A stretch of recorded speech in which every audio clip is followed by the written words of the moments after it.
now late 40s, I've been like, nah, I am not doing any crazy psychedelics. But now I'm like, yep, I'm in. Dude, ayahuasca sounds like a fun I'm ready time. to take a fucking heroic dose of shrooms and fucking do that shit. So, well, at least with like the ayahuasca, it's only like a 15-minute trip. But dude, that's why I'm into it. Shrooms, that's like, dude, you're talking about a 6-hour adventure. So I don't know. I can't hang with 6 hours like that. That's not happening. I got stuff to do, but 15 minutes, like I'm cool with that. There's the guy. Oh shit, what is his name? Joe Rogan talks about it all the time. He's like, no. There's a particular guy that said that he was like, hey, I was thinking about microdosing, and he said no. Macro dose. He's like, macro dose. I want you to take a fucking heroic dose of mushrooms. And he's like, and then he read about the guy's story about doing a heroic dose of these mushrooms and how he climbed a palm tree and stood on top of it. I'm like, I don't know. I mean, I don't think I'll do that, but you never know. but I'm down to take a heroic dose. Yeah, sure, I'll do it with you. Yeah, okay, cool. Here we go. Let's go. Let's go. It's not live. We won't do it live. No, we won't be able to do that. Well, 15 minutes, it'll be over. Yeah, it's. Ask my wife. 15 minutes and it's over. Same thing. Man, that's a long time. We just like 14 minutes foreplay of me talking up, and then just a minute of just. Yeah. I mean, that's getting it. That's it, dude. Hey, she married you. That's all that matters. Oh, we're live now. Okay, we can stop talking about horrible things. Those aren't horrible things at all. Those are beautiful things. Yeah. Now we can go back to talking about real quick. I think whenever the audio car guys start playing with the B and C drivers or the Chiari drivers more, I think you're gonna start seeing them a lot more, especially up north and like the street battle guys. Because B and C makes the stuff that like stadiums use. Yeah, that's what I've heard them in. Were those type of cars? I've seen them in. I don't know. I can't think of it. This is the cars with the stunt walls, the crazy stunt builds. Yeah, dude, I'm telling you, that Geoff. How do you say his name, Drew? Jeff. Okay, the way it's spelled, it confuses me. I used to say Geoff. Yeah, no, yeah. That dude has like a Toyota or a Honda or something like that, and like it's got like four drivers in it, maybe probably more than that. But it's louder than any stunt wall I've heard. At least clearer than any stunt wall that I've heard at that level. Yeah. Well, let me see if I can find some pictures real quick. I know he has one posted of like some. He's working on a Honda now because he just got an alternator from us and some batteries from us. This must be this is the 4Runner with that big speaker in the back. That's what it is, the 4Runner. Yeah. Jonathan, I have a question for you before I forget. Technical question, since I'm just gonna have you be my tech support right now while we're on the show. Oh, that looks fun. What the fuck is that? Yeah, that's what I'm saying, dude. That is disgusting. Get within 30 feet of that thing, and it doesn't feel right. Is that just a big ass horn that's on a sub? That's a fucking horn mid. I think it's like a mid. I mean, it's ridiculous though. Mid? I have waveguide horns under the front seat of my F-150 daily driver. Right, the audio system is not completely put together, like at all, but I have horn fucking mids under my front seats facing forward, and then I have 4 6.5s in each of all 4 doors of the truck in sealed box doors of my truck. Currently I have no fucking tweeters, and my truck sounds really good. I mean, it's not like fucking oh my god outstanding, but it's oh my god, that's all you have in here, like fucking level.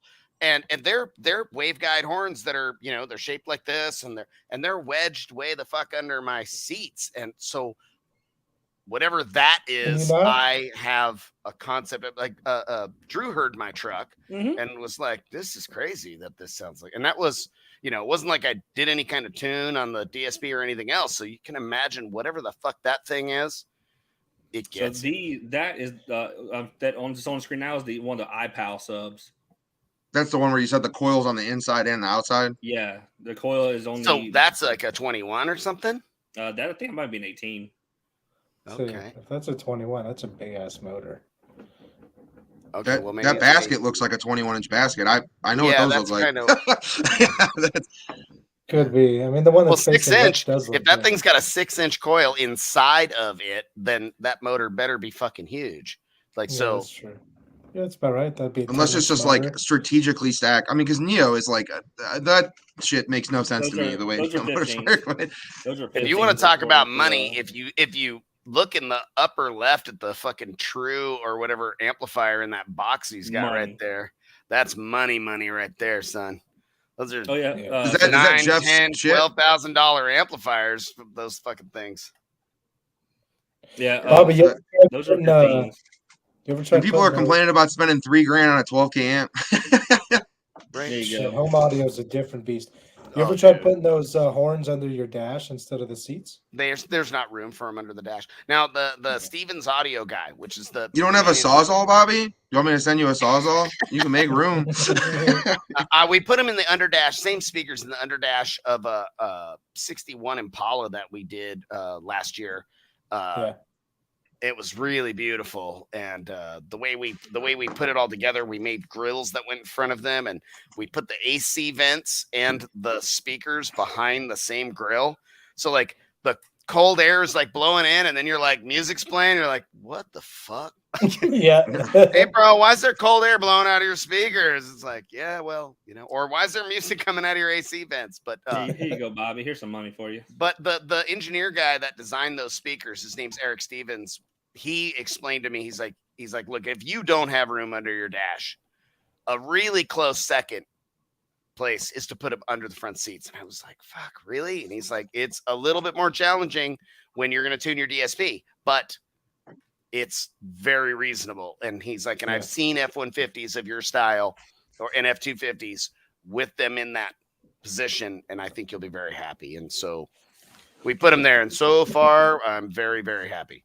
So I actually talked to him a few years ago after TDH. Somebody else, it was like a 67 Impala, and it had 2 under the dash. Yeah, what's that? Two 8s, I think, in the doors, and then just the 10 in the back, and it sounded incredible. Yeah. Smart dude. Very cool. The same brand Chiari that Jeff works for. They make like normal speakers. This is the mid bass in my truck. Okay. For now, it's coming out like next week or maybe the week after. What are you putting in there? Stereo Integrity 8s. Okay.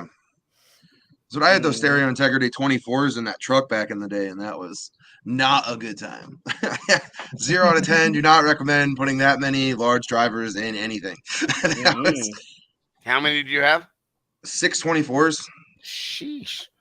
Not near enough room for it, or was it just? Oh, there's plenty of room. I mean, I think you'd have to ask Bob. You know Bobby, right?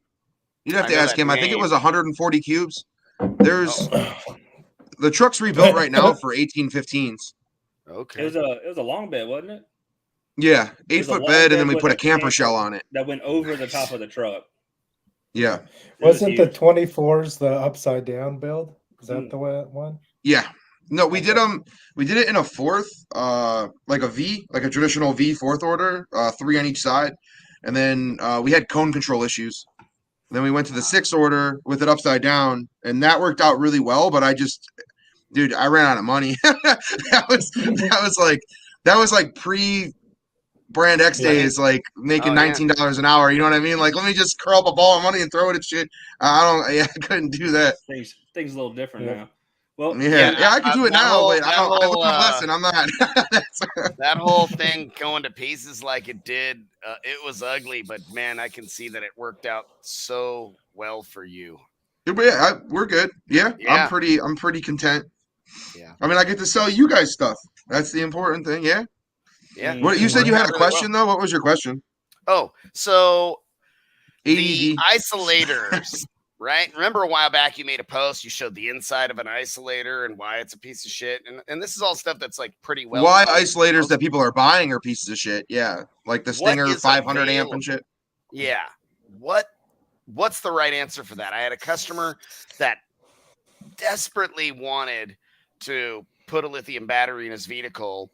But he was like, look, every once in a while I have 5 cars. Sometimes I neglect one of them. And if it fucks up my fucking AGM under the hood, fine. I'll deal with that shit. But there's underhood lithium options now. I mean, Limitless has them. We have them. I think JY's got something coming, I would assume. Or Cat Bank. I mean, there's options for that. That has a built-in like a battery management system. Ultra caps are like so close to being like more viable that should be what's going under the hood of stuff. Well, what I mean is that if he's neglecting the vehicle for a period of time, he doesn't want his battery to go low. Yeah, then you should. He's like an admitted the ground. What? Just disconnect the fucking ground. Yeah, but he doesn't know he's gonna do that. I mean, he's a hardworking everyday dude. He likes to smoke a lot of weed, and he's like, oh, I haven't driven that 3 weeks, motherfucker. My battery's dead. I just want a bigger battery bank. That's all I'm hearing. So what you're asking is, what's a good isolator besides those pieces of shit? Right? Yeah. What's that? Nothing that's high amperage enough. That's the thing. I mean, circuit breakers. A relay-driven circuit breaker would be your best move because at least you're disconnecting. Relay-driven circuit breaker, like a 500 amp Stinger. Absolutely not. Anything but that. Yeah. That's what I took apart. That's what Bobby's talking about. I took a picture of it, and it's like the contacts on it are it's a shitty pointed contact. And I mean, you're talking. I think it's like half a centimeter of contact that it actually makes. That's trying to like somehow transfer 500 amps. Like that'll never happen. Your contact points are going to get so hot there they just cook.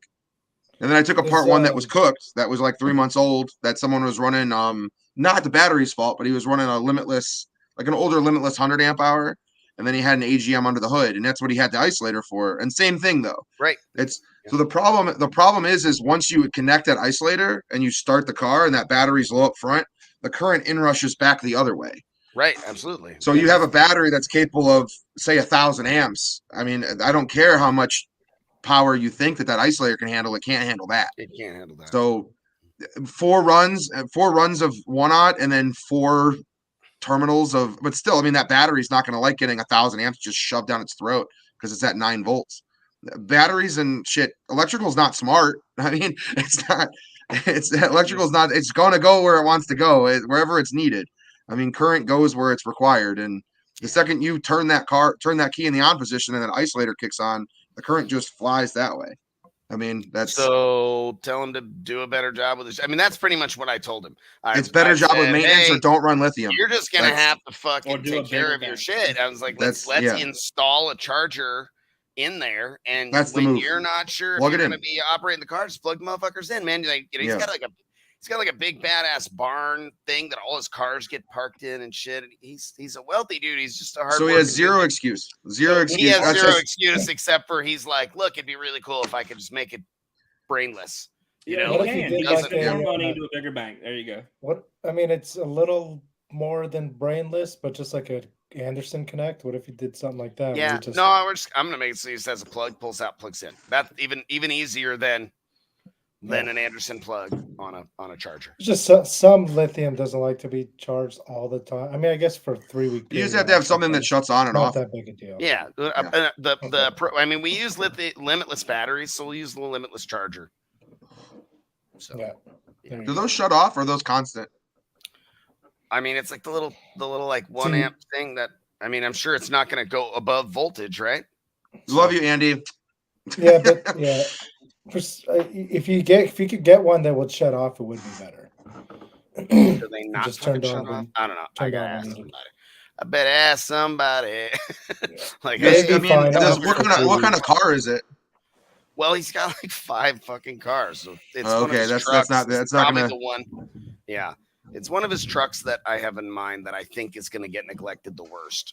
Because it's I drive this truck do a trigger relay off of the main AGM battery so it just shuts it off, like the main power wire to the car.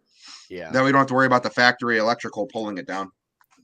Yeah. That would be the easiest thing to do. Literally just either cut that wire or remove the main battery terminal that goes to the fuse box and just shut it off. But I mean, if a car sits for 2-3 weeks, if that's an issue for the battery bank, then I mean, something's wrong with the car. That's not normal. It's a truck with a big stack of audio gear in it, and I don't know. I don't know that it's been a problem, but I know that like my truck has drained batteries sitting in front of the house for 6 and 8 weeks and shit like that, and I just was like, I just need to manage my shit better, and I just took better care of my truck after I destroyed a fucking I've been super fortunate. I've only had the Tahoe drain once, and it was like 2 months ago. Yeah. And apparently the 7500s can break in a way where the power supplies will just stay on, even when the amps are off. That's like any older SNI amp will do. Yeah, I mean, I had that same issue with the DC 7.5Ks that I had. So I sent it to, I bought one from Ethan. I sent him mine. He fixed it yesterday. He was like, "There's no way this amp was playing." I'm like, "Oh, playing when I turned the truck it was." I said, "What?" I said, "What are the chances that it could break while not on?" Because it was playing when it was sitting. Yeah. I mean, you got a whole lot of shit going on in that little board. Things happen, man. It was apparently I broke the amp to hell and back because it was expensive to fix. You're rich. You're not worried about it. Stop crying. No, I mean, you keep filling up that dually every day. You must be doing fine. I'm not saying I'm rich, but I mean, I got these billets though. Yeah. Ooh. Hot damn. Notice this you put those together. I did. I said, you notice this one's extra dark. I coated that one. I went too thick with it. You can't even see the brand X on it. Yep. My bad. Okay. That's why that one's on the bottom. I think you powder coated one. I was like, just get the fuck out of the way. hey. I'll say they're still working. So, dude, they'll work. One time it was a slam. I was having circuit breaker issues. Anyway, I melted the solder out of an alternator. Let me tell you about this dude's customer service. He fixed it Saturday night in the campground. I put it back. Used my truck, plugged it into my truck, fucking soldered her up, bud. Mm-hmm. Went back to gym on Sunday morning. We fixed this past year at Slam. I think I fixed like 40 alternators at Slam. Like 4 of them probably ours, and the rest of them just scattered. I mean, some stock alternators. Like guys were like, "Can you upgrade my stock alternator while I'm here?" I'm like, "You get fucked." That's what I'm saying. Like, I'm not gonna do that. I'll sell you a new alternator, but I'm not that nice of a guy. Yeah. But just to make it so people can make it home. Like we had one guy this year had I'm not gonna say the company, but he had an alternator that he had like an issue with, and he drove, I think it was 16 hours or something like that he had to drive to get to the show. And I'm like, dude, that's not good. Like, let's get you fixed up. He's like, oh, I can't. I'm gonna have to go to AutoZone and like max out a credit card to buy an alternator. I'm like, dude, don't do that. Like, I just fixed it for him real quick, and I'm like, don't even worry about it. Just make it home. That's the important thing. And then when you're ready, he had his wife and kids with him. I'm like, dude, you're gonna have other issues with your wife and kids with you with a 16-hour drive back to max that credit card out. Don't be yeah, no shit. You're like, and if things go well, you'll be that much sooner that you're buying an alternator, and you'll buy it. Yeah, exactly. And they ended up buying buying 2 from us actually, like probably about 3 months ago. Excellent. Oh yeah, that's how it goes. Yep. And that's people ask me all the time, why do you trailer your stuff? That's why. Because I'm running because you're a pussy. Yeah, that's why. That's why. Because you're a little girl. Drive that shit. I would have drove the mail van if the brakes worked. Once you trailer something, you never go back, because driving a walled vehicle like this for 15 hours fucking sucks. We drove Duncan's truck from my house to Vegas and back. I'm doing it again. Well, that truck's still kind of comfy. You didn't drive it. Nick drove that shit. No. Nick drove it to Slam. Me and Duncan drove it to Vegas. Yeah, you did. That was when I first met you, Drew. Mm-hmm. Yeah. And that wall is pretty fucking crowded. Like the bloodbath, the wall is a little bit back of the B pillar so that I can drive it comfortably. And Brian that owns it is maybe an inch taller than me. So we're fine. Yeah. I've driven the bloodbath an hour or so each way, and it's fine. It's totally fine. For sure. Yeah, it's pretty legit. The Green Monster is like a big, cozy, fucking cuddly, easy peasy, and it drives really well. And then obviously the Raiden is fucking what it is. But like dude, when I drove the my beard, I just saw Zach post something like about the beard thing. You guys' beard shit on mine, man. Look at Steve has like the thickest beard. Drew's is pretty goddamn thick. Drew's is just huge. Like a big black dot. It's like perfectly round. It goes. It's like a round dot with a mouth in the middle of it. It comes out as wide as his shoulders. and then it's like, whoop, and it. Yeah, If he there's the wasn't head wearing on a top, black the shirt, face like on it's top. so strange looking when his room's kind of dark, and it's like Yeah. a face on top of. It looks like he doesn't have a chin. Yeah, there's I no mean, I really don't. That's why I got the beard. You know like what a I mean? really And tiny you got no face. jawline, dude. Yeah. So, Jonathan, does having a larger battery actually hurt alternators? I've heard people say stuff like, "Don't put a huge battery on your stock alt because you'll burn it up." I'm skeptical, but I would like your thoughts. It's not true at all. Like Yeah. you can have a 100 amp alternator on a 600 amp hour bank. It won't hurt it. You just have to make sure that it's maintained. It's The gonna nitro take was a like long If you time start- to charge it if you drain that thing low, but yeah. The nitro was like And the that reality of when it is, if you're in that kind of situation, generally you want a lower output, more durable alternator than the highest output alternator. A lot of guys think I have a 600 amp hour bank, I want a 500 amp alternator. That's not true.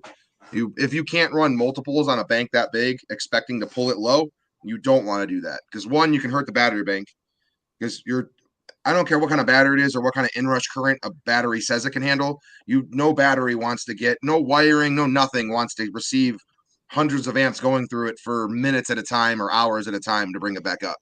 I mean, if you have a 80 amp hour, the biggest thing that I see, like guys, especially like the C-Max guys that run like 45 amp hour banks or 30 amp hour banks or whatever, they're trying to run like 9-10K on it because that's what people say that they can do on it. It does it for 35-45 seconds, and then you bring it down. Then you're making the alternator work its ass off, and you're hurting the cells, and you'll see swelling because of it. The biggest reason why people swell C-Max banks, the biggest reason that I've seen at least, is that people have too big of an alternator, not enough reserve. That's a big. His question is basically the opposite of what the truth is. That makes That's sense. awesome. I mean, so when I first put the nitro together, before I got the first alternator from you, it was a stock alt on 6 AGMs and 2 Sundown 6Ks at quarter for like a year and a half. Yep. Never had a lick of issues. I just made sure to charge the battery bank up anytime it sat. Just that way it was full. And then when you spend X amount of dollars on something, you should expect to spend X amount of time maintaining said thing. I mean, it's a correlation. Look at it like if you look at it like an investment of time as well as money, that's the best way to look at it, at least in my opinion. Yeah, especially with electrical. I mean, batteries are the most expensive part of builds at this point, in my opinion, and it should always be that way. But like, if you're going to spend X amount of dollars on a battery and you don't expect to maintain it, that's an issue. I mean, unless you're getting an enclosure built by Gately Audio. There you go. Or door panels by Gately Audio. Oh, like yeah, or your door $5 million a panel. Or a complete install, or I remember you did those panels on that Cherokee, I think it was, right? Yeah, Ray Pimley's Jeep. The wood ones? Yep. And I hit you up like, how much? I was like, I think I how much? How much? Good deal. I think I told you $3,500. A panel, I think is what you said. It was the pair. Yeah. Oh, I don't know. I remember like a turtle dove just coming right out of my ass. Well, that was when you were still at CES. That was still a fucking technician somewhere. Now you got boy. So now they're $3,500 a panel. Now they're $3,500. No, now it'd be. See, there you go. That's what it comes down to. Yeah, everybody thinks that because you got a name, you get deals. That's not true.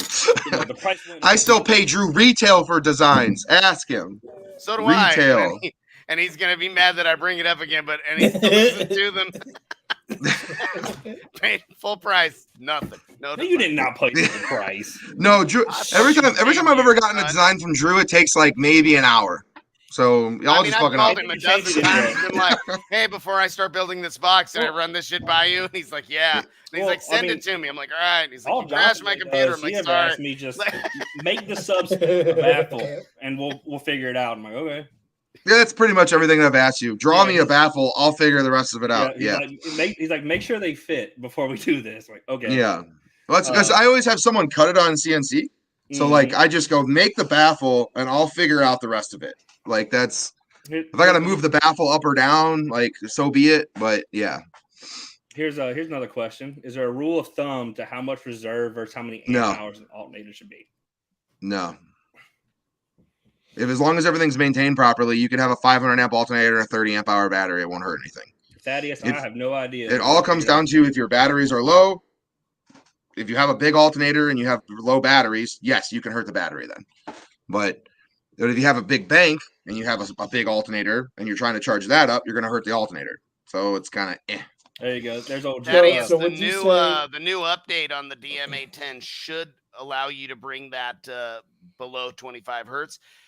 If you're and you'll also be able to have the all pass filters with that. So we're hoping to do that really soon with those, and I'll be reporting back to everybody with regards to those DMA10s, since I have probably 24 customers with those in their vehicles, and a couple of them I know we need to play all pass filters, and a couple of them I want to go below 25 hertz with. So yeah. Do you even hear anything above 25 hertz? I don't think I've listened to anything above 25 hertz in like outside of this conversation in a while. Like life begins below 20. Oh, I don't know if you guys know that. No, or not. Drew be getting all sour making about people that shit, tap man. Yeah. God, bro, those windy bills hurt my face. I like No, it all. that's Yeah, the my beard favorite. just smacks you Yeah, in the it's face and ripping your stuff. beard out. But man, I'll tell you, when I would demo the Green Monster and I would be playing all the tracks that are fucking 14, 18, 17 hertz, all that shit, and I'd have those going. I mean, it'd play 25 and 30, it'd choke your whole fucking face off at 45 hertz, but it could do those low frequencies so well that I could sit there in that motherfucker for 11 hours straight and not die. Went 25 or 30 hertz, and I'd be like, man, I had enough of this motherfucker. I'd be, I'm like, I'm standing like 20 feet away from it with the umbilicals as far as it'll go. I'm like, it's all stretched out. I'm all, That's why like I like Roth's build so much. You guys know Roth. Oh my God. Yeah. Of course. Dude, that thing just fucking works. He's playing 40s and it's people are like, oh, he's playing 20s. Like, no, it's just that fucking windy. Like, the thing, it just does everything so well. Like, as far as frequency range, that's it for me. That's the fucking winner right there. He'll play 20s, he'll play 50s. It just works. Jonathan, on that last question, just something I thought of. So if a battery bank is in its normal operating range, is it basically just going to ask the alternators for what it can accept versus the alternator putting? So C rating, when someone reads C rating of batteries, it's what the battery itself will accept. It's not necessarily what, I guess, how do I phrase that question? But I guess you answered it anyways. If it's within operating range, so the easiest way to look at it is duty cycle, right? So like say a battery is at 30%. That means an alternator is going to be between 70 or higher % duty cycle to get back to that full voltage. The C rating of a battery is something to look at in a sense that it like almost makes zero fucking sense as far as like how an alternator looks at it. An alternator only sees a percentage. So it's saying I need a voltage regulator is going to, it's not even really a percentage as much as just saying, say I'm at 12.6 volts and I want to be at 14.8, but that battery itself can go all the way up to 16. Like not an AGM. CMAX is, I'm going to use that as an example because that's like the most popular one. And for DIY guys, because that's the people who have these kinds of questions, they're all fucking DIY guys, every single one of them. If you have a Limitless or a JY or like our batteries, etc., they have like such very spelled out voltage ratings that's like you couldn't fuck it up unless you intentionally fucked it up or you just didn't care. Like that's there's a like lot if you of go over though. 14.8 and an older Limitless battery or even the Cybers or etc. or your guys's the NXTs I haven't messed with yet, but like the JY the HP40s super similar to like the Cyber 12Ks and the fact that like if you go over 14.8 for an extended period of time, you're fucking shit up and not recommended. I mean, it's just, but it's set. You guys spell it out for people and they still don't do it. that's the frustrating part. So someone will be like, I want to charge at 15.2. They'll argue. The motherfuckers will be like, no, it's fine. Look, I've been doing it for 3 days. And you're like, yeah, do it for 3 years. Yeah. That's it. Like, and the people also don't get like the life expectancy of lithium. Like, okay, it'll last 6 years, but you also are like slowly, it's just like any other battery. You're slowly degrading its quality the entire time. So when they say like the battery's max input amperage or C rating, whatever you want to call it, let's just say 300 amps. That's almost not really a thing because if you have 900 amps of volts and your battery's only asking for, if your battery's at its right level, it'll never ask for anything more than that 300 amps. That's right. At least input inrush current. If you get a 12 volt battery that rests at 13.2 to 9 volts, that's when you can run into an issue. Because the alternator looks at that almost like it's a short. Like it just says, give you everything you have, especially with lithium, because the input resistance is so much lower than like an AGM battery. The inrush current can outweigh what it'll accept, but you're talking a few seconds generally. Yeah. Like so within, like you said, within an operating voltage, you can have 1,000 amps worth of alt in a 100 amp hour bank, and it won't hurt it. Yeah. You shouldn't hurt it. If you hurt it, it's because you got it to 9 volts, and that's your own fault. Right, that's your own fault. Yeah. You're gonna hurt the battery. You're gonna hurt the alts. You might even burn your car down from the wiring. But the reality of it is look in the mirror. That's pretty much all that comes down to. If you start a car where the voltage, you know that your battery rests at 13.2, and you start it at 10 volts and it drops down to 9 when you start it, you knew you screwed up the second you let it run for 10 minutes. Like that's your own fault, in my opinion. Remember at SEMA when I wandered off to go get fucking food and go take a whiz and wander around and check shit out at SEMA Ignited, and I left the lights on in the bloodbath, and when we came back to it, we disconnected one of the alts when we jumped it because it was sitting at fucking 10 volts. When we approached it, I was like, I left the lights on. I turned it off, went to start it. It was like, churr, and I'm all fuck. And then we just disconnected one of the alts. And so it was on one alternator. We fired it up. We ate about 10 minutes, connected the second alt, and then I was demoing full tilt. That helps limit the inrush current issue that we're talking about. Yeah. It's still bad for everything, but fuck it. It's not an ideal situation, but you did the right thing in that situation for what you had. Here's what you do. If you had came and found me, I would have gave you a power supply. We could have topped you off.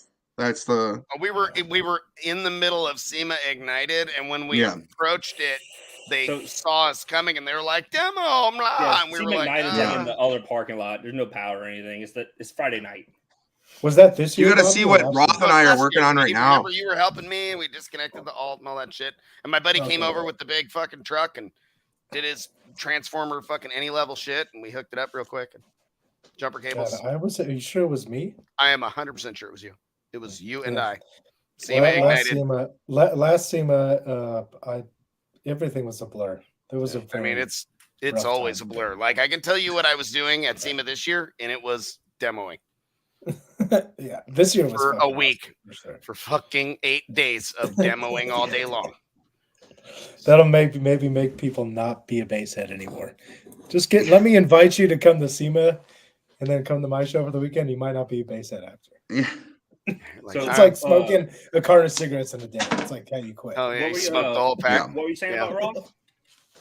So what Roth and I want to do is want to take a Kohler 26 horsepower, like a really quiet engine, and run 2 400 amp alternators on it, and have it on a cart or a hitch receiver, etc. So, say you're at a show where running the car is limited, and you have a Honda Civic, and you can't bring your batteries up high enough, or you're at a show like SEMA, and you have to demo for hours and hours and hours on end. You can fire that up very quiet, under 60 dB, and it'll just run and charge your bank up by itself. Jonathan, plug in with Anderson buy that from you right now. Like I will. Give me the message price. Roth, because I've been waiting for him to make the brackets for a minute. I got a check Eddie's ready. Got a Tesla with a fucking 12K in it, and he's got 12 of our 8s in it, and he's like doing like a 54, and he's blowing hair tricks. He ripped the hatch off of the fucking thing and had to buy a new one. And he's like, he had 2 little generators tucked off to the side and a power supply on each one. And he was like, I need somebody to build me a little engine on a little fucking cart with a couple of alternators. I have it in a smaller form. Got the money right now. He'll fucking buy that thing. Like he can buy the smaller form right now. I have the smaller form factor ones right now. They're $3,200. They're not cheap. They're $3,200, but my goal is to make it lower price than that and be 800 amps. That's my goal.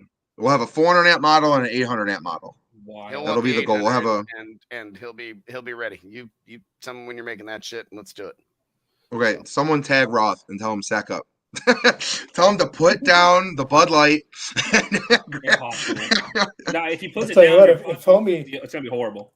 If homie writes a check, he'll probably will fucking build it right away. Yeah, Yeah, Eddie will buy that shit. I've been for sure. ready. He'd be like, It's oh, that just sounds fun. Fuck, I kind of want one. I'm all, that sounds way Rob better is the than running least the engine of the motivated by car, money than any person I've ever met in my Yeah, entire life. Dude just likes doing certain things, and he'll get in like a mood to do something. He knocks it out. Like that's it. Dude created a whole voice coil sensor thing, all kind of fancy stuff, and then it was like, now let's sell them. He's like, nah, I'm good. 5 years I've been trying to get him to sell that stuff. He's like, I don't really want to. I'm like, why? He's like, I just don't want to deal with it. Shit. Like, I guess that's a good answer. Sensors, man. It is a lot of responsibility, man. Some people just don't want to deal with it. I don't blame them. Everyone that's in here, get into Roth Wismar's inbox and message him and say, make me a voice coil sensor. I do this almost every podcast I'm on. I get into Roth Wismar's inbox and hit him up. That's it. Hell yeah. He'll get like he sell a shit ton of them too because people do want them. I mean, I would sell one to every single one of my fucking customers. I got customers that I'm like, you need that on your fucking mids, man. Fuck. You need to chill, bro. No. I needed them on my customer hands. Like, I don't understand what's wrong with it. And I'm like, you melted. You fucking melted your 6.5-inch speaker, bro. Like, I don't understand why. And I'm like, show me where you play it. Clip City, bro. Because you entered Clip City's city ordinances. That's where you leave it there. I'll tell you what. If Roth doesn't want to do it, we may have our first gay shitaholic product. We'll make fucking temp sensors. You're gonna sell one to every fucking install, dude. I will, dude. I'll sell the shit out of them. I know I will. Dude, I fucking know it. Like, I told Mike, I said, look, dude, just sell me all the designs and tell me where to get everything. Like, you don't gotta do nothing. Where's Byron? Byron, are you watching right now? Byron would buy that shit. If suddenly there was a link and you could buy voice coil temp sensors, Byron would buy one, and he'd probably buy a half a dozen more and like send them to some of his friends because that's what Byron. No, John is not drinking Red Bull. I am definitely drinking Bud Light, and when I'm out of this, that's when the vodka happens. Dude, that would be a lit company name. If that's not already a website, you guys are fucking up. That's all there is to it. Hell yeah, dude. Let's get it. Joshua Lynn does make them, but don't order them from him because he still has to make me voltage regulators. Well, shit. I'm sure there's somebody on the other side of the world that can make them. No, Josh Lind already, he has them. It's just lead time. No. I'm talking about for the gay shitaholic one. Yeah. You said you don't have a website? Oh, not yet. I mean, I guess we should. Just have it link. Just have it be like everything. Downfordicks.com. Fucking straight to shitting on them. There you go. Sign up. Yeah, for sure. Or maybe we should do a Quietly Loud website. But yeah, we should definitely have that. We should each have Quietly Loud shirts available on our websites and all that shit. We'll do that. QuietlyLoud.com. I've been thinking about it. We're thinking about it. Oh, we'll figure it out. You know what I want to know? I want your fucking story of how you got started in car audio and how you turned into an alternator guy, and fucking tell us about your first audio system and remember Mike's. You guys know Mike Singer. Experience with a man and yep. Drew Jones on my couch about 2 years ago. Yeah, that's two big dudes getting down. Wow, small couch on a couch. Small couch. There was no big spoon, little spoon. It was one merged spoon. It was one spoon. So you know Mike Singer? Yeah, I've known Mike since I was like 17. I met him when I had a little system that I thought I was hot shit in a Ford F-150. And got like a single cab, short bed, fucking hunk of shit. I met Mike. He had the Eclipse. And that thing lit me the fuck up. I mean, doing 56s in 2006, 2007. No wall. I mean, I was like, what the fuck is this? I talked to Mike. I'm 6'4". Mike's like maybe 5'8". Like, I'm looking at this little dude. I'm like, what the fuck? Like, and I've been building alternator, like doing rebuilds and stuff like that since I was a little kid. So like I was 8 years old rebuilding like little 10, 12 SIs in my dad's garage. And my dad knew my old boss since I was, again, little kid. And I started working there, started doing the high output stuff. and they had already been doing it for a while, like sourcing it for other companies that no need to mention. And then, but yeah, I mean, as far as audio, as Singer, 100%. That's what got me into the bigger bills. Like I was like, I need to get to this level, and then I got a Jeep Grand Cherokee, a ZJ, just like Roth's, exact same. Roth and I talk about all the time. I had I did a C-pillar wall in one and was doing like 51s in 2010, 2011, and yeah, fuck, that's a long time ago. Now that I'm looking at it, but yeah, I mean, just keep playing with stuff, messing with stuff. No, I didn't have like a Drew to like tell me exactly like, okay, this isn't going to work or this is going to work. But wood was a lot cheaper back then, so you could screw up a lot, and it wasn't that big of a deal. It was like $18 a sheet. I can afford that, even making not a ton of money. Hey Steve, I sent a video of that Eclipse he's talking about to the group chat because I know that when you play it, there's audio, but when I do, there's not. Okay, I'll pull it up. Yeah, I remember watching this video. I guess it was Mike's girlfriend at the time, driving the Eclipse, playing the Lil Jon song, bro. That changed my life. It got a lot of people. That's and everybody like Mike's not like crazy into like building his own shit anymore and stuff like that. But I mean, Mike got a lot of people into audio. Like when you talk about an OG, that's a fucking OG. That's fucking super smart dude, man. A lot to learn from Mike, man. Are y'all ready? Yeah.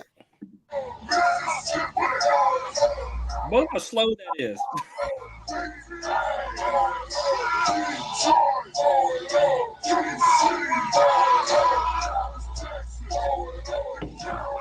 Is the bass gonna drop?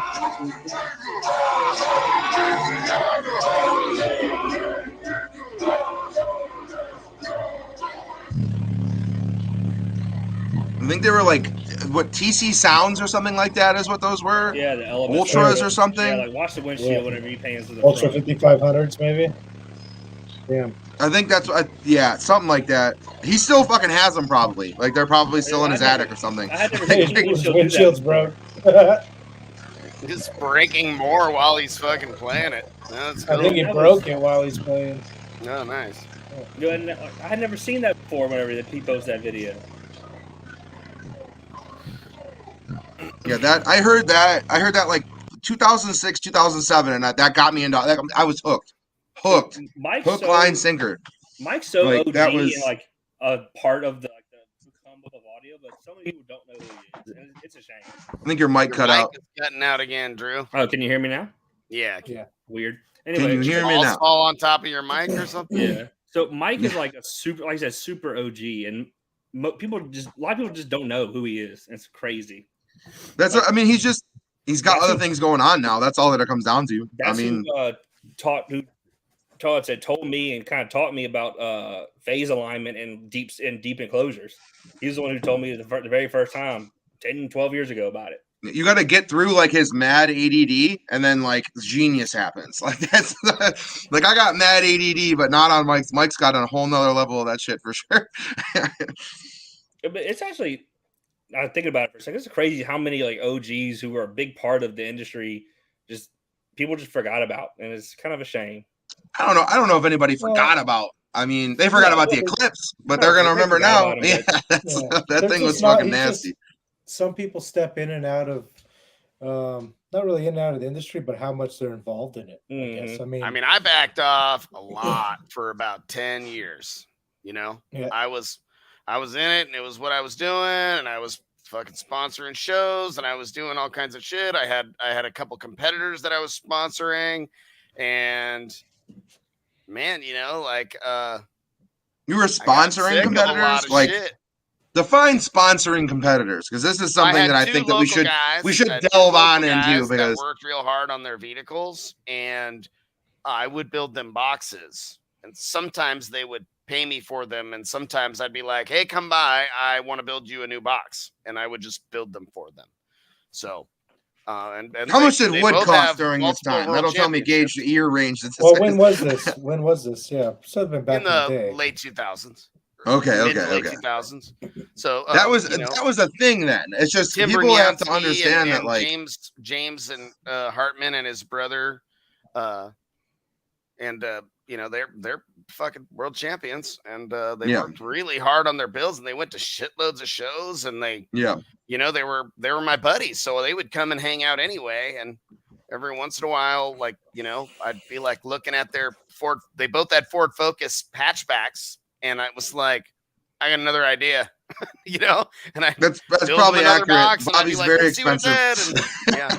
So yeah. I mean, that's something that like I wanted to almost talk about today. If we didn't get like just dive straight into Q&A stuff, is what sponsorship means now in comparison to what it meant back then. Like, I don't know what people did back then on any large scale. Like my guys that were sponsored by Gately Audio, Tim Braniansky and Mike and James Hartman. They could come by the shop and they could have any of the wire that was in my scrap bin and then some. And sometimes we'd be out there wrenching on shit. They'd work on their cars there. But it was, my shop back then was a little different. It was like, it was me and sometimes one employee. And I was doing a lot more like, I build beat and it's fun and I make a living. And now I'm trying to like make a fucking career out of it, be a little more realistic. Professional. Yeah, I get you. Yeah, be a little more professional. But I mean, I didn't give really anything for free, gear or any of that shit. That was great. That's what I'm trying to say. When people, and there's levels. There's levels to everything, I think. Prior to 2008, 2007, whenever most of the big companies got out of it, prior to that, to say you were sponsored meant free. Everything free. Yeah. After 2008, all the big companies got out of it. The economy crashed for a couple of years. Now people call it a sponsorship if they just get a decent discount. If they were able to buy it direct from the manufacturer. Yeah. Which is hard. That's the thing. Some of the manufacturers be fucking up real bad, and like customers call up and they're like, I see you got amps, and I'm like, yeah, and they're like, what kind of deal can I get? And I'm like, the price is on the website. You're in another state, I don't have to charge you tax. And they're like, oh, well, bro, I'm out here and blah blah blah, and and like I'm a competitor, and I'm gonna push your shit. Yeah. Everybody's gonna know who you are.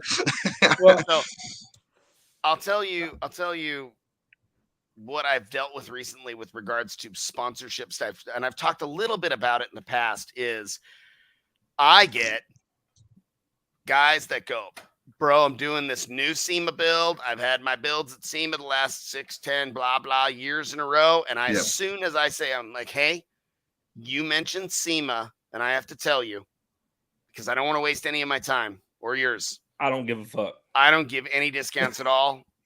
At all. I don't care if you're going to SEMA. I don't care how much advertising or how big of a sticker by shit you want to put in your car. You're going to pay me for that too. And it's just...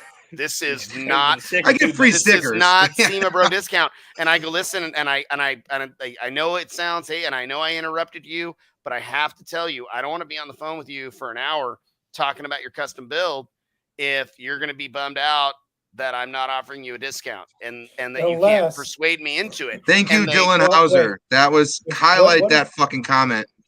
That's it right there. You better be a good fucking dealer too. You better have a fucking real install bay, and you better not be pushing out shit ass work either, because I won't let shitty dealers sell my fucking products either. When I know it's a shit dealer, I am like calling the guys at Sky High, and I'm like, I don't want those guys selling my shit. They're making it look bad. I love that Sky High sells our stuff.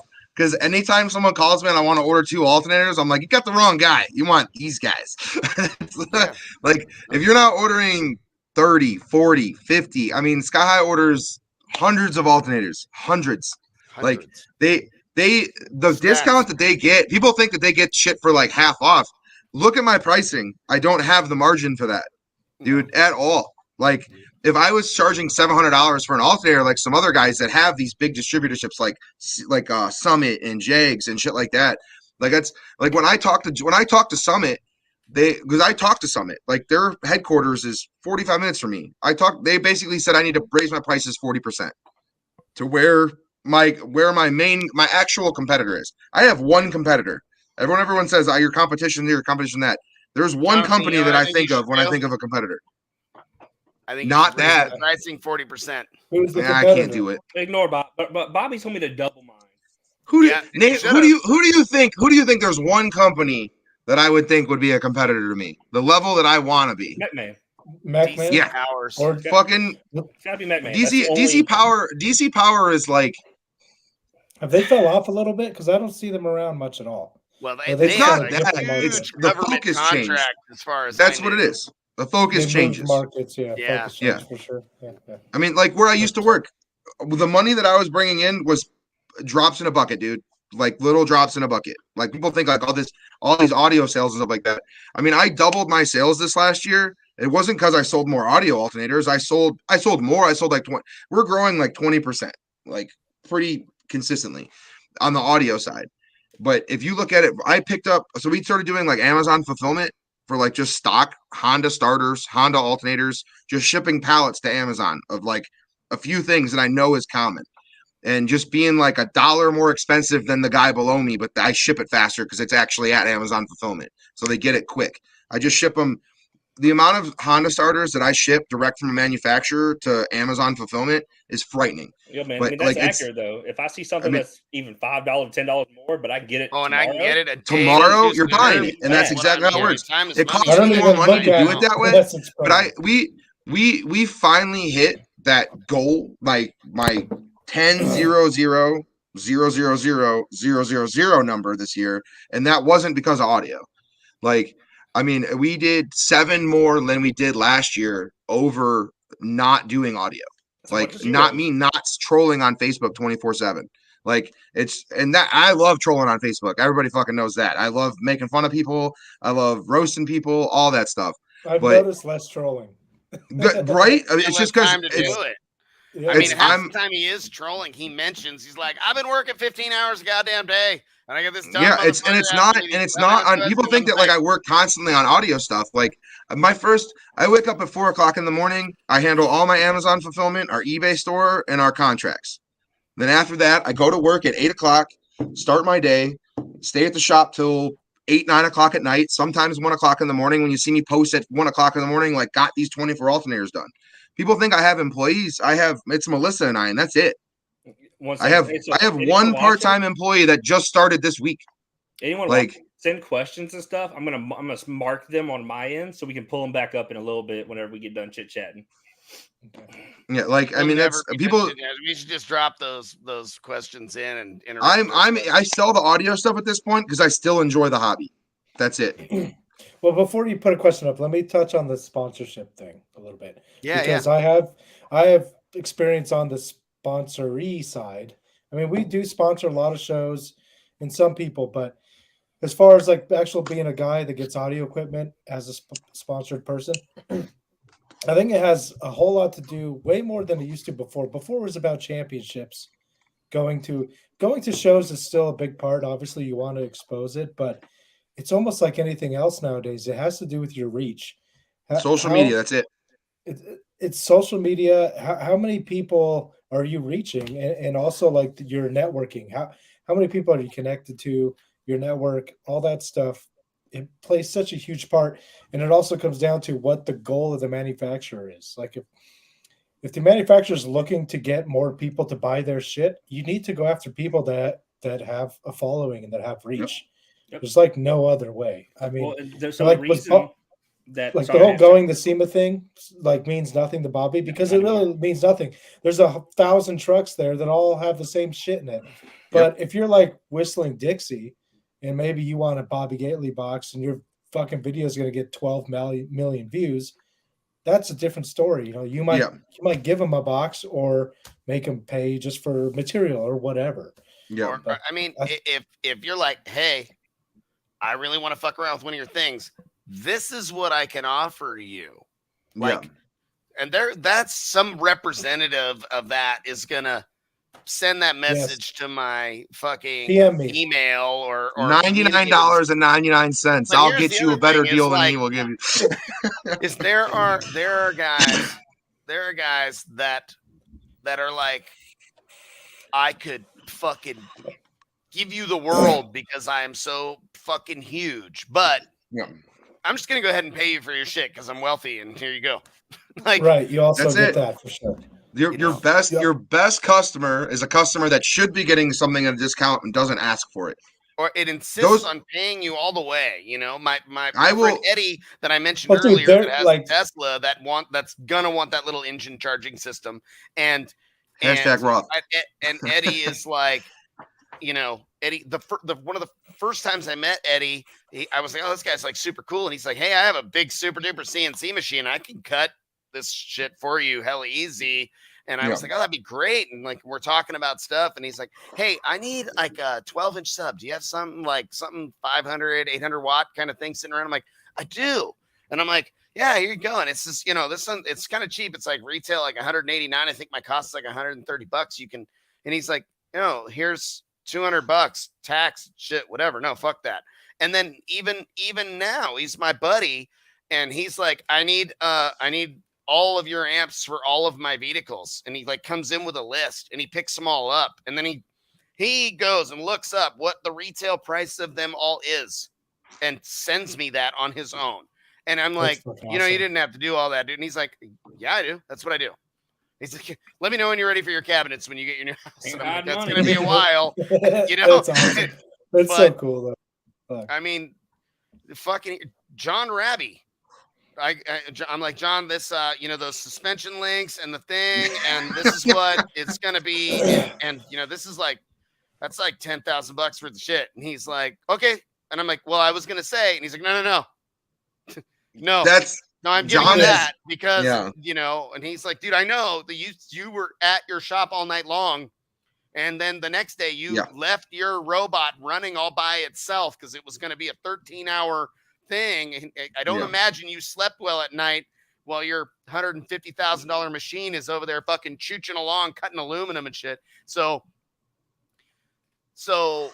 I mean, and I fucking love Johnny's my boy. And if I could build shit for him for free, I would, but I fucking can't. And same with Eddie, and same Steve Mead buys the boxes that he gets from me. And then 30 to 50% of the customers that call me say they found me from Steve Mead. I don't mean they found, not 30. So I'm just going to stop you for a second. Thaddeus Wayne Mosgrove. That is the opposite. What's that? He said, wealthy and famous people always get the best discounts, even though they can pay whatever they want. That's not, John is not the perfect example of someone who is not that at all. John, I'll tell you that comes down to the person price. Who's selling it, I think, because the person who's selling it, it's almost up to them. Like if they just want to give it away versus charging. That's how the conversation starts. I will give you this. Instead, John's the kind of guy, like, I'll tell him, say, give it to me. Yeah. So John's a perfect example of someone who like can buy whatever he wants. Literally almost buy whatever he wants. He wants to buy Rhode Island, he can probably fucking buy it. I have no idea. But like, and then John was like, I need this for such and such truck. We're doing this for this customer. I'm like, okay, I'll just send you this. Like, I'll just send it to you, no problem. John's like, you have my credit card, just run it. Like, that's the kind of guy that John is. Like, just run it and ship it and get it done as quickly as possible. If I have to pay a rush fee, that's fine. Like, that's how John is. He just give me my regular discount. I don't care. But for like, if John ever texts me, like, John doesn't text me for orders ever. It's always one of the 500 million people that he has working for him, like Joel or Johnny. You guys know Joel and Johnny. They're fucking awesome. Like, they work their dicks off, and that's. Like, John has such a good team, and like, that's like, if anybody says that you should buy audio from anyone, that's the fucking guy. Like, it's sky high without a fucking 100%. Doubt. Dude, their turnover rate at Sky High is so fucking low. That should tell you something. Yeah, those guys have been there forever. He gets employees that leave high-paying careers at large-scale companies, and they're like, you know what? I'm going to come and from having I wear a suit every day and I'm clean and I go to work. And they're going to go to work and they're going to have oil stains on their shit. I'm going to be filthy dirty and I'm going to climb fucking 30 feet up on the side of this fucking rack system and put a fucking 60-pound speaker box on my shoulder and a fucking orangutan down the side of this thing and go over and stick a label on it and put some more wrap on it and send this So OSHA, what he meant was they'll strap in safely with the harness on. Oh yeah, it's a safety harness. Yeah. It's all That's what he was referring to. Forklifts only. Forklift certified employees only. Everybody in the building is forklift certified. Yeah, for sure. I think everybody's pretty fucking legit over there these days. Actually, But so you're talking like, about all of them have this forklift shit. They got some. That forklift is fucking wild. You guys seen that thing? Yeah. Have you seen John's forklift? My forklift's from 1976. And that shit works just fine. I didn't have to spend that much money on a John's forklift. He's got a picker. Like, it's fucking super sick. Like, I got on that thing. He's like, this is the most expensive vehicle I've ever bought, and it's used, and it's a forklift. So, and John's got some pricey vehicles. Yeah. Yeah. I think that Audi took over. I think the Audi that he got Amanda took over. I've had a couple of those now. They're up there. But if that fucking forklift was brand new, it would have been more than that Audi for sure. And Bobby, you're talking about people leaving like big careers to go work for John. I was on the phone with Tony Robinson.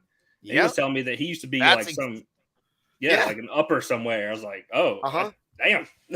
Tony works his fucking dick off, though, dude. That dude hustles. All those guys do. They don't lose any employees. There's got to be a reason. There's got to be a reason that the atmosphere. Because Johnny just bought that big ass boat. That's why. He can't afford to leave, bud. No, but I mean, like, there's a reason people stick around. Like, there's a lot of audio businesses. He's just a good dude. That's all it comes down to. People like being around good people. That's the whole family. Like, I mean, the barbecue, like Drew, you said this is your first barbecue, and it was so much more of a family atmosphere than any other show. Yep. That's just like how it is there. Like they they camp together, they work go there together, eat together. It's just a fucking great time. Yeah, and obviously a great place to work. Yeah, I've talked to all of them a lot recently, and they're all super great. John and Tony have both talked about doing something with Baseaholic and Sky High, and I'm like, look, bro, I don't know if I can handle the type of sales y'all do. To be honest with you, y'all just I can't. Too much damn product, I figure it the fuck out. I don't know if I can deal with that.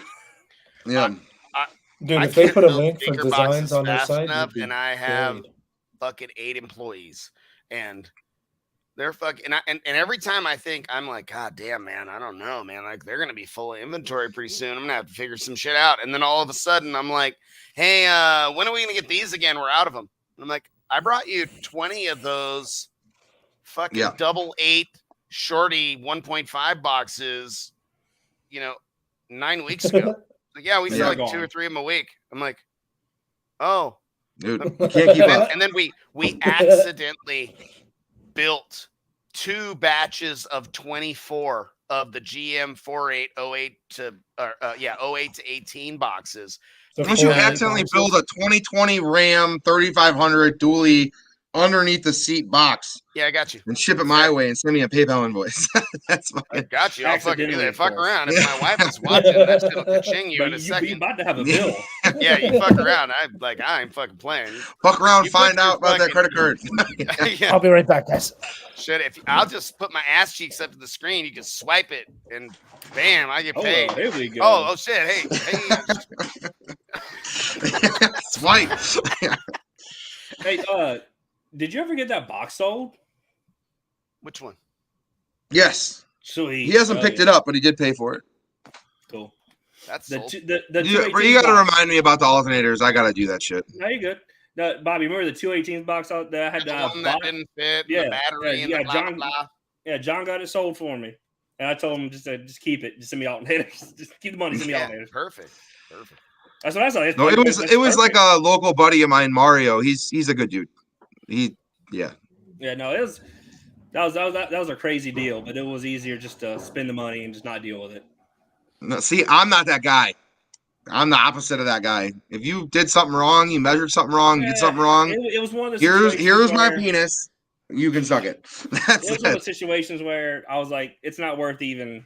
Hey, I measured something wrong earlier today, Jonathan. Yeah, I measure it wrong to my wife all the time. I'm like, it's this. And she's like, why is it this? Why are you asking like that? Well, I have a question that I know the answer to, but externally regulated alternators, I was told they run cooler. That's not true at all. I was told that They run 75 to 50% cooler external Who? than internal. Who That's on a lot of earth told you that? As a base head guy said he's done multiple installs of regulators and they all run cooler. Was his name Dominic Aragi? No. Because fuck that guy. No, it was Melissa Jones or whatever fake account he's using now. Hey, Yeah, no. I had bullshit experience with Aragi. The first alternator that I got from him 20 fucking years ago. I was like, dude, you are full of shit. You did not test the dude. We tested it and it worked fine, and they sent it right back. And I'm like, I don't know, it's really weird. I put your alternator in my truck, and it doesn't fucking charge. Hell no, Worko. And I bring it to the fucking AutoZone guy that can test an alternator on the little thing, and they're like, "This doesn't charge." I'm like, "Yeah, I know. I'm gonna send it back in. Still doesn't work. I know you guys didn't do shit. Here you go." I was doing some it's like pulling parameters for some subs for a company, and one of the subs showed up with horrendous coil rub, and I was like, "Damn, maybe it shifted or something." Anyway, I cut it apart. There was just CA glue just all down in the gap that just overfilled and didn't cure those. Call them out. Call them out. So no, it's an SQ brand. And these were prototypes. So this was the point, was to see the factory. We're gonna build them right. So anyway, we're talking to the factory. The factory's, oh no, we test every sub before it leaves. I said, well, bullshit. Because if you test every sub and you let this noisy motherfucker leave, yeah. I was like, look, just say you tested 5%. It's fine. No, we tested a whole bunch. You can ask anyone that's ever worked here. Nothing leaves here without being tested, or they're fired. If I send you a recone, will you recone it? And you'd be like, I got you. And you'd be like, thank you so much. Here's a recone and a t-shirt and a sticker kit. And you're fucking happy on your end. And there's nobody. And you're not like, yeah, that guy lied to my fucking face. Like, or, to my ear over the phone. Same smell, right? Like, Dylan, external regulators help with everything. They're the best. I mean, they really are. They're substantially better than any internal regulator you ever see in your life. There's a reason why it's this big, and an internal regulator's this big. There's a reason he's like 8 gauge power and not 15 gauge. I try. No, I mean you're the biggest draw to it going external, vehicle dependent. You're gonna is voltage selection. Voltage selection is amazing. The fact that you don't have anything when it gets hot is going to run worse. That's just how that works. So if you have an externally regulated alternator, you're moving the heat that the alternator generates away from the regulator. It's feet away from it generally. Yeah, man, under the hood is fine. But people need to understand that an alternator, in a high output alternator, will get to 300 degrees like that. Like within minutes.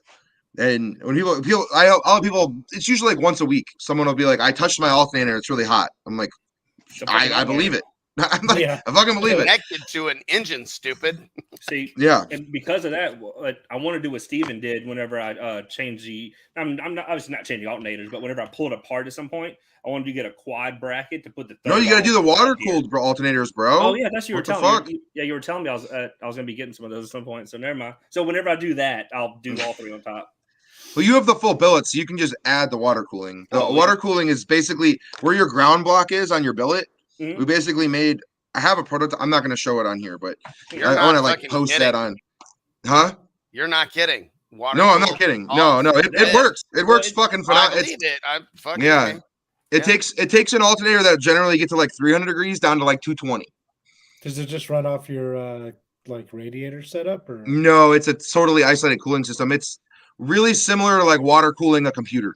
That's the best way I can describe it. The same tubing you use for all of that, same shit. Well, I mean, same 500 degree rated tubing, and that's not a water cooled alternator. No, that's just an alternator in that nitro. Yep, that's just. Look at all that belt slip. Look at all that belt slip down there. You can zoom in on that. Boy, look at that! What is that? Fix it. It's already starting to black. What are those? So we have the dual alternator bracket. So I'm not even gonna attempt to mess with the single alt until we get the dual alts on and get that figured out. Well, I think that the bracket that you got, who'd you get the bracket from? Corey. Yeah, okay, that's okay. Yeah, he has the belt wrap figured out. Your belt wrap now is like this. Yeah, no, this you want it to be like this. It tightens it a lot. Yeah. that's the. Yeah, we're gonna be Do you have any solutions for belt wrap in Subarus? Just curious. Yes, actually, I bought a WRX, and I noticed that that's a massive problem. And Yeah. I made one. Roth, another guy that I just have to have him make me like 50 of them. Okay. But they'll be like $50, 50, $60. V-belt with a Someday Brand X I'll 250. make my fucking Subaru operate again, and it may or may not have a fucking Subaru. No, that doesn't affect your belt wrap and what kind of surface area you have. And actually, running external will greatly probably make that increase worse. the drag of the alternator because it's creating more current. That's the one thing that I'll say. So, like, the reason why an externally regulated alternator will run hotter generally is because most internal regulators have it's called LR. It's just a load response. So it's generally milliseconds behind, and every time that load changes, the milliseconds stack. So say like your normal GM regulator has like a 2 millisecond response time. When you play like peaky music, like say it's punchy bass is the word for it. If you have punchy bass, sometimes you'll see like weird spikes.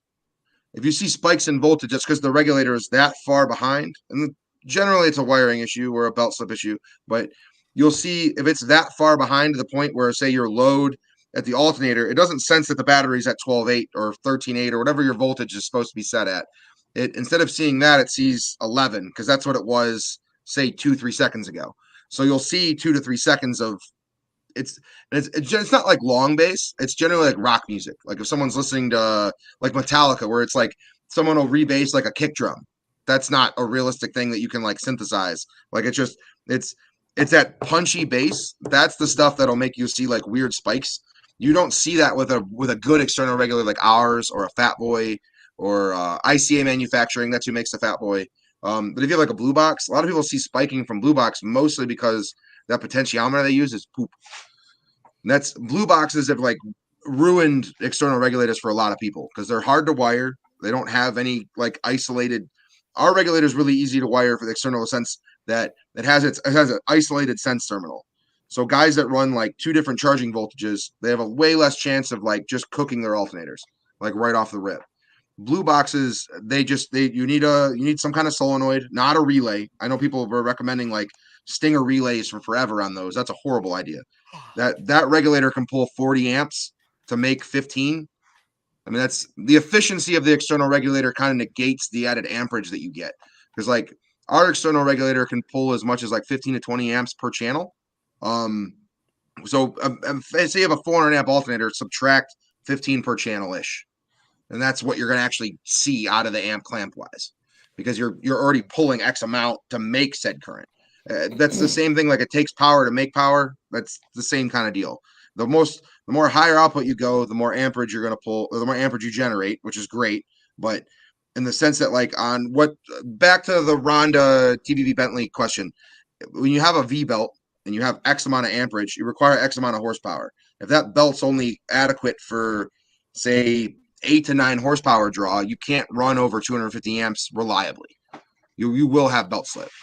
It's not going to cook on you tomorrow, but how much amperage does an internal regulator consume?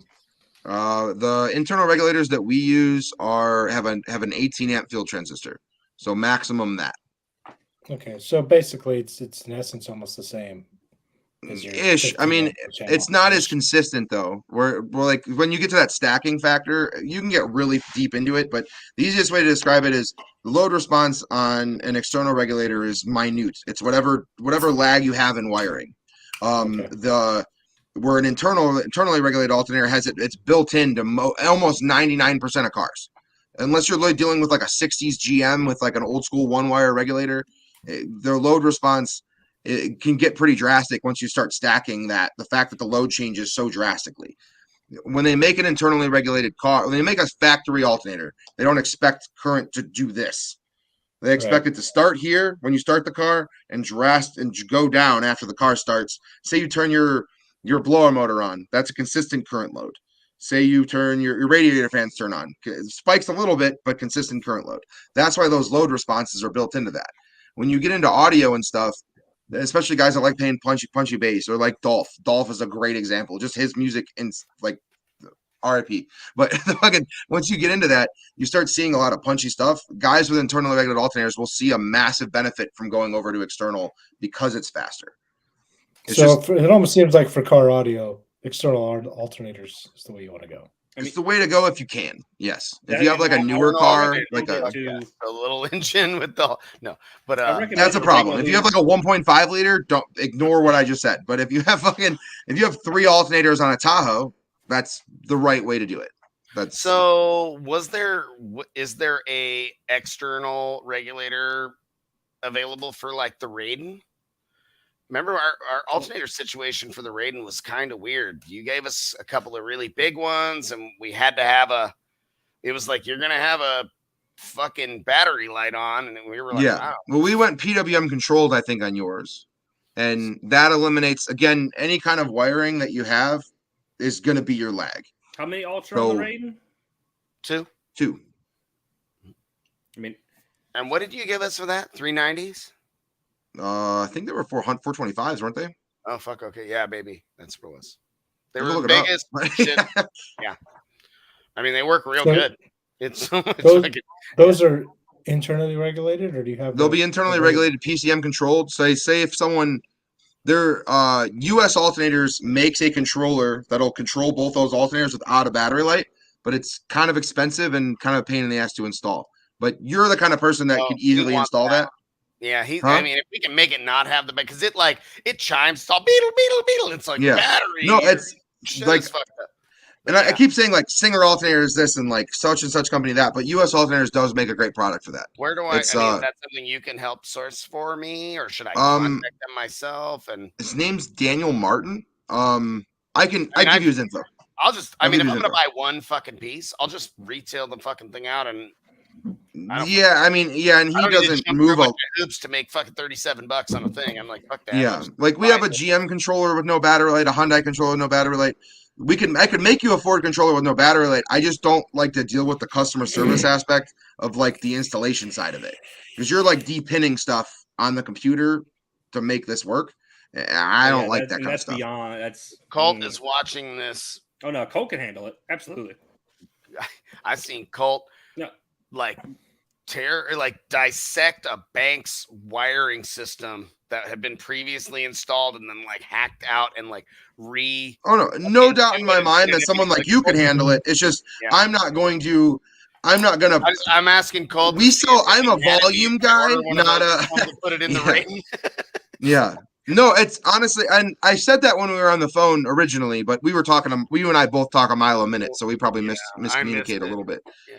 No, I mean, the customer I was like, hey, you're going to have a battery light. That way we can charge this monster. And he was like, I don't give a fuck. But if I'm like, hey, if we spend, a few hundred more. That's what they are. They're a few $100. I mean, that's. Be like, oh, do that. Fucking yes. Yeah. Like we sell a controller for like $80 and. Okay, back to the Q&A. My bad. JP. No, you're good. I wanted to make sure we got back to this since I cut it off. That's wiring. 100%. Yeah, your front and rear voltage should be like dead on. It's actually in. I know it's not in their instructions, but in our instructions it says like if you're supposed to test that, like first turn on after you let it run for that 15-20 minutes to get a good heat cycle going. You're supposed to shut it off, turn it back on, play some music, and if you see anywhere between more than 0.3 and 0.3 drop between the front and the rear, your wiring sucks. And if it's that different, then it really sucks. I mean, you're correct in saying that the regulator doesn't see the voltage drop. That's because your wiring, generally it's a ground issue, and generally it's a kind of car that doesn't have a frame. So you're grounding it to like your strut tower, and you're grounding it to your trunk floor with some tech screws. Like that's the fucking wire. And I hate telling people that wiring sucks, but I'm like an honest individual. Your wiring sucks. You got to fix that shit. I don't care what kind of alternator you have. In there. It's not the alternator's fault. I can tell you that much right now. And that's not my shit, but I'm telling you that. Like between the front and back of the Tahoe, there's like a 0.05 of a volt difference. That's ideal. Realistically, that shit should be dead money. I mean, when I put the alts in, so I got 3 brand X full billet 390s. 6 now with 480 hours LTO. I'm like, I'm gonna do this the best it can be done. Yeah. And like you said, the more I got a bunch of $high equipment installed the right way with a bunch of wire. My maintenance is also in the ground over there. Like I don't even think about it. Yeah. You should, but yeah, it's fine. Yeah, you know a guy that can fix it, so it's not a big deal. Yeah. Like change OEM base knobs for. What? Did you bring this one up already? Mm-mm. Okay. If you're running lots of power, yeah, okay. I had like a dyslexic moment there, and I'm like, I'm not dyslexic. That's just spelled wrong. Yeah. I mean, for that, like the easiest thing to do is 100 amps to 1,000 watts. So if you're running a 4,000 watt amp, just assume.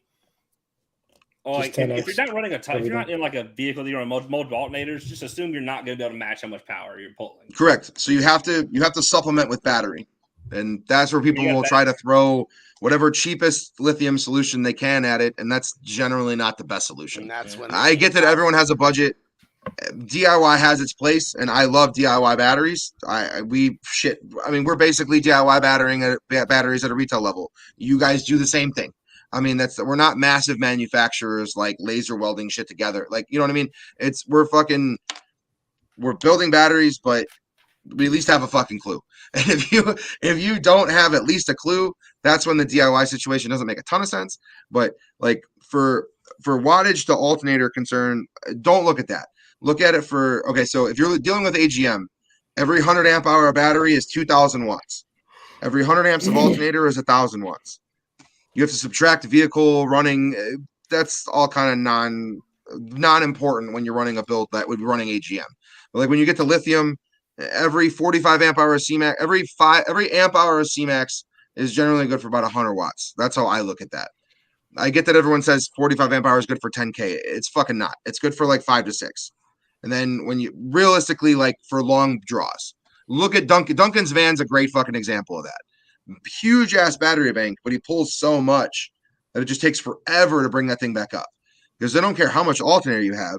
If you can't, that motor can't fucking spin it. If you have 12 6Ks, you're going to drain that big old motherfucker. Even if you have 2-3 monstrous alts, still so 6,000 watts. 6,000 watts basic math is 600 amps. That's super simple math. Not efficiency. Throw it out the fucking window. Who gives a shit? Duncan's bank. 390. Okay, so he should double that bank, and then voltage drop would never be an issue again. But you can't physically fucking do it. It's not. Where's it gonna go? Like you're gonna make the roof. Yeah, that's there you go. Battery bank on the roof, just like chilling up there. Holy shit. Blake, the Kicker Bronco has 480 amp hours of LTO. Yes, Stephen Dunn. Yes. Oh yeah. And our 5-channel is like, it's the sub channel is the only thing that's making any significant current on that, Steven. So here's a good question for you, Jonathan. I was told by an intelligent man that I trust normally, but subwoofer amplifiers are going to draw, 400% more current for their wattage than like mid. So look at like look at like a mids. Okay, so like mids amps aren't. I did say that was me not explaining clearly. That's my fault. But like when I say 10,000 watts, 1,000 amps, I'm not talking about your street battle car. I'm talking about a bass amplifier. That's the lower. And then people also have to understand like efficiency of an enclosure, and that's shit that I talk to Drew about all the time. Like if not so much anymore because he doesn't text me back all the time, but just throw shade. Yeah. If say your enclosure is good for 40 hertz and you play 40 hertz, you drop to 20, you held 14.5 when you're playing that. That's like your peak efficiency. You clamp X amount of watts when you do that, but it's your highest score, whatever. Then you go down to 20 hertz. You're so far out of that enclosure's efficiency range that to make that same movement, that same pattern, that same wavelength, whatever you want to call it, and to do that, the amplifier then has to pull X amount of current and move X amount more watts to make that same thing happen. So like when people tell me all the time, they're like, I play at 45 hertz, I hold 14.5s. I try to play 22 and I'm holding 12. I'm like, it's a totally different fucking animal what you're doing to that amplifier when you're so far out of that efficiency range. Like your rise, good. that's the reality of it is it's called 12-volt electrical, right? Well, and a lot of people, that's the market that we're in. And people who want to play lows like that, a lot of people they will kneecap their system's ability to even play above 30. They'll set their crossover so low that they're just not making power. That's the thing.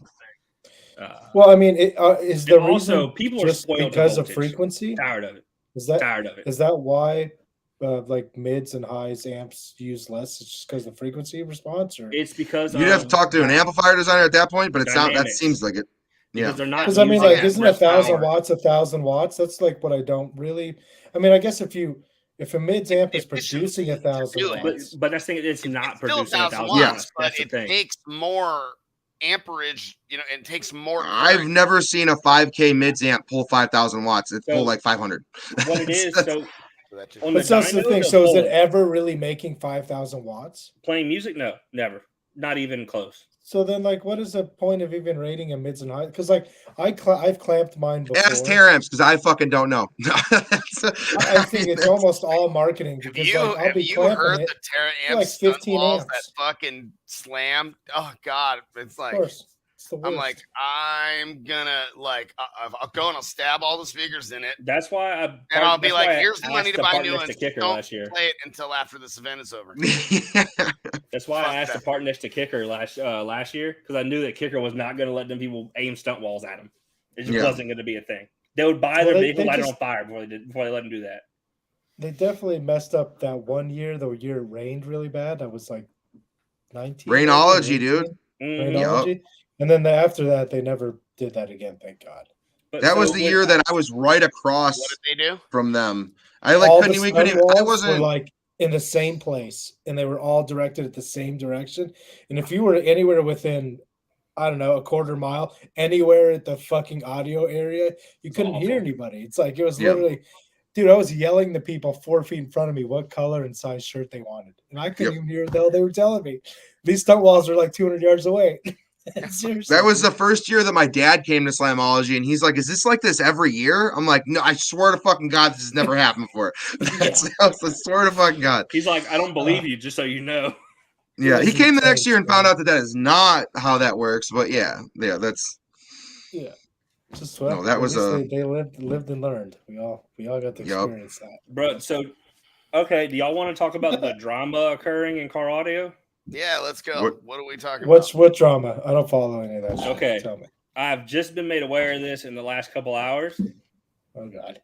Oh, man. So apparently Soundcheck is doing a build for a dude who R-words 13-year-olds and has been convicted of it. He what? Are they getting dear. R-word. Raped? Oh, dude, rape. Okay. You gotta speak English to me, dude. I'm slow. I'm from Ohio. All right, dude. We could say the R word on here. Anyway, this dude raped and was convicted everything of a 13-year-old when he was 21. And apparently somehow people found out that Soundcheck was doing a build for him.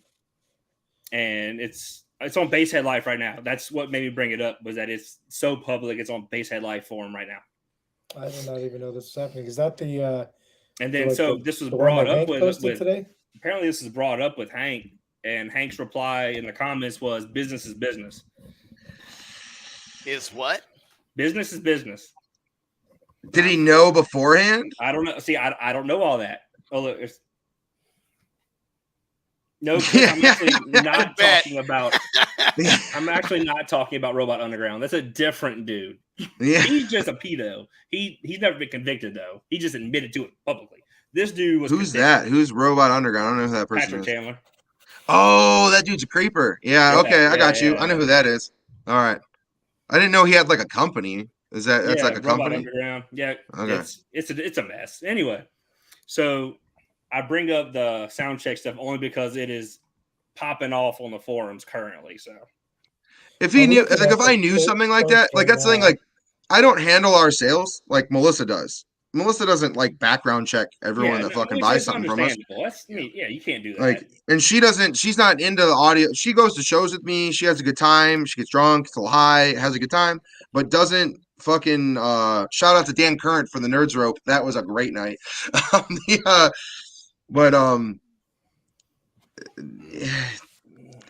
That's a gray area for sure. Yeah. I mean, if I'm aware somebody's a fucking scumbag, get the fuck out of my shop. That level, stay the fuck away. Don't order my shit off my website. Don't do nothing. Get the fuck away from me. No, it's just someone else said he admitted he knew and just he doesn't do background check. Anthony Edwards. Don't do. I don't. If somebody came in, if somebody reported to me, hey man, this guy fucking rapes 13-year-olds. You should watch out for him. And I'd be like, hey, man, I heard this shit. You're going to need to prove to me that that's not a fucking thing. You know, if they're saying it's not a thing. But if I'm like, hey, man, what's up with this? And it's like, some shit I went through a long time ago. I'd be like, I mean, like, I get that, you know, people learn from their mistakes, all this shit, but I don't kick it with people that did that ever. You got to go. So I'm looking at the original post. It looks like Hank posted a picture of some like wall or something. And the first person to bring it up was Casey. Yeah, I just saw that. Dude, how does he know Casey's everything? a gangster, though, how dude. How does he know everything? Casey, I'll be honest. I think Casey's like in the CIA, that's like for real. Fear in life is to piss Casey off. That's my biggest fear in life because your life's over. Your life's over. Yeah, Casey goes, yup. Your life's ruined, dude. Well, Casey, dude's a monster. Get on a motherfucker about some shit, but Casey also has made the mistake of going off about things that weren't exactly entirely true. But he will also but I've seen him go back. Casey will say my bad. Casey's a man enough to go my bad. Yeah. That's the difference. I'm man enough to say my bad sometimes. Steve knows this one. Steve went off on me one time about that. John's never wrong. That's what Steve said. Yeah, you. That was an awakening moment for me because you and I got in an argument about something, and you were like, "Yeah, I forgot you're never wrong," and I'm like, "Fuck!" Like maybe I do act like that. Maybe sometimes. I'm wrong. Fuck. I was wrong. I remember. I said I was wrong. I admitted that I was wrong. It took a week, but I said I was wrong. What was it? I was like, you motherfucker, dude. Like. You're a dick. Like, what are you doing right now? And it was this was 2018. Like this is It was CS still. It was way back. Yeah, it was a while ago. But that's the other thing is like people have to look at from an aspect of when it wasn't my money. Like I couldn't just be like no problem.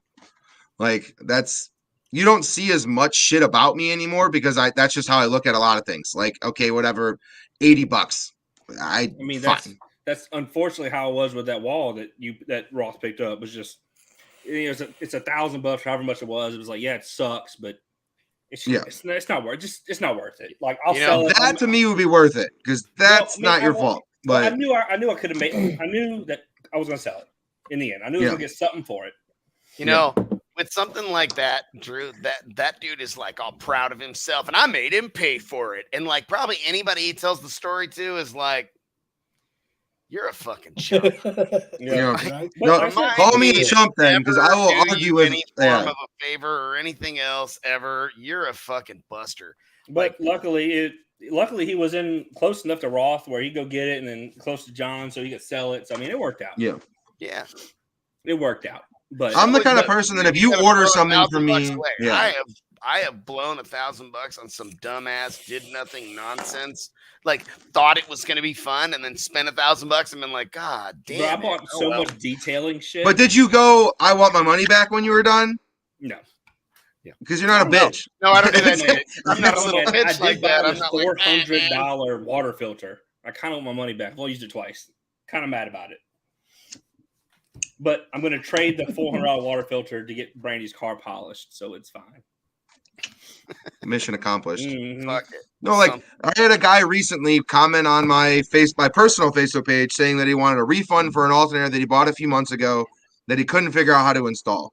Just a Honda Civic, very simple alternator, and he ordered an alternator for 1.6. He has a bracket for a different car on his car. It's just a modified Hondas. People fit whatever the fuck they can fit on there. Yeah, you can use. And he had a 1.8 liter or a 2 liter, like a B20 or a B18 alternator bracket on there. I'm like, okay, we make like a little half moon extension that I sell all the time for $40. I'm like, you can just ship it to him.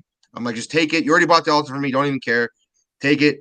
He waits like a little bit of time, messages us, and I was supposed to send him pictures from another customer who had the same alternator installed it. I'm like, no offense, if you're doing this and you're supposed to be able to install it, you should be able to install it.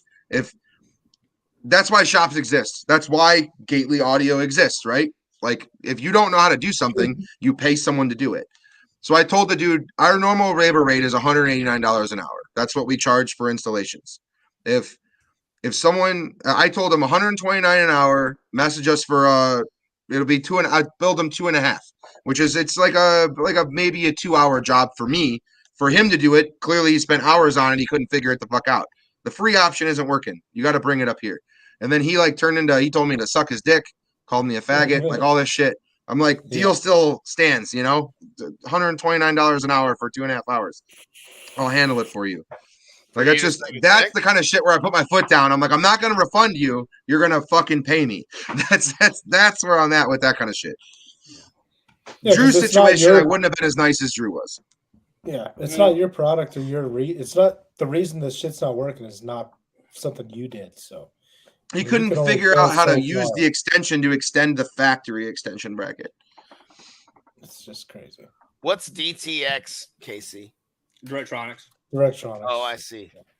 Who owns that now? We don't build for child. He went to Hank and said, "Yep, we'll do it." Yeah. Ooh, man. Them boys at DTX, they know some SPL shit, bro. Let me tell you, bro. Them boys. Oh, hell yeah. Of course they do. Smart. Dan Horner's. That's the thing, but you can't dog on Hank. The reality of it is if they already, so it's a business. Hank works for RP, right? Well, I'm actually not sure about the whole thing. I don't even think Hank works for him. I think it's just something Hank does kind of for fun. I don't think he technically works for Soundcheck. I'm assuming he gets paid though. That's all that I'm trying to say.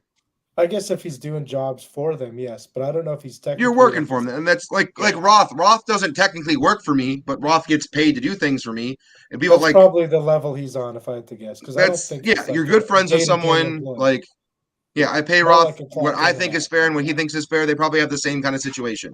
But if Hank took X amount of dollars in for his friend's shop to do a build, finds out after the fact the dude's kind of creepy. No, he didn't find out after the fact, though.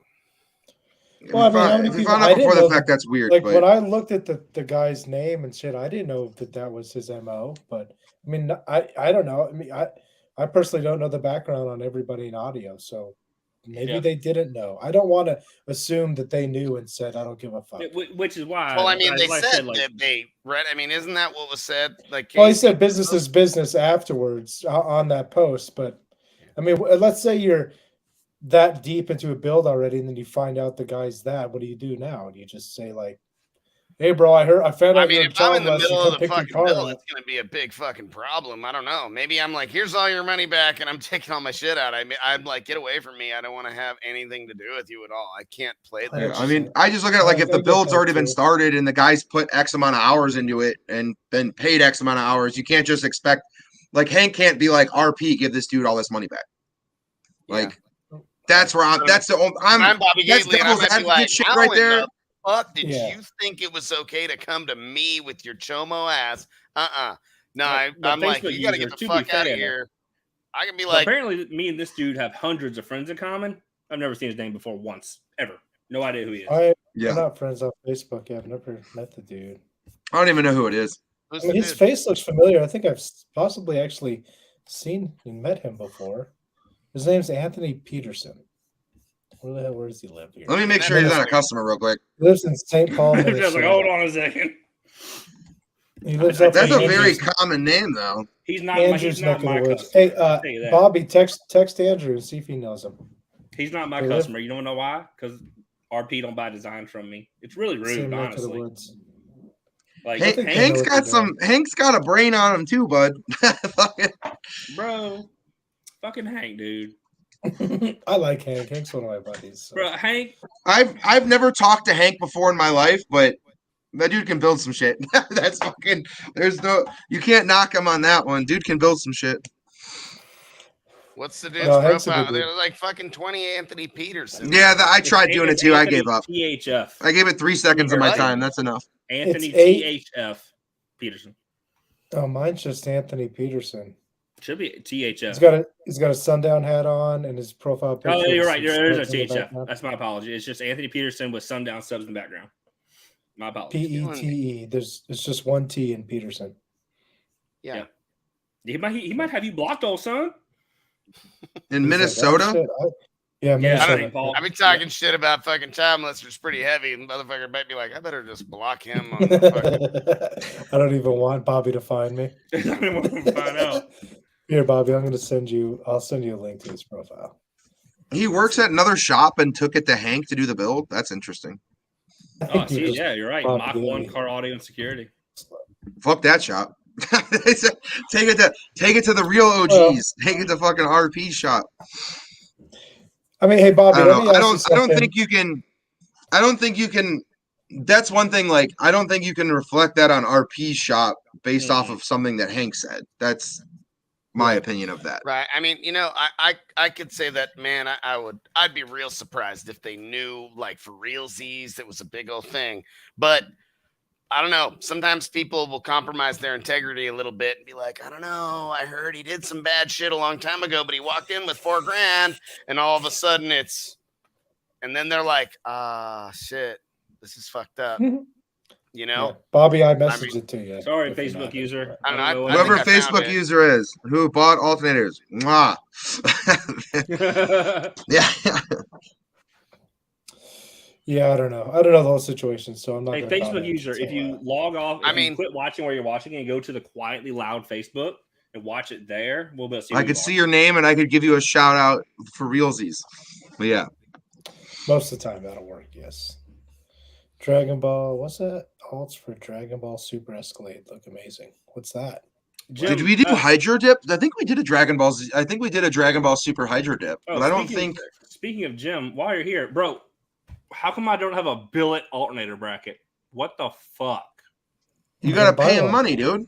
Pay him money and he'll send it to you. I didn't know it was a thing. They're solid, a good value too. I think. I mean, for what you're getting. For how much he's charging, he should be charging way more for that. Look how much it works. I just want that shit looks.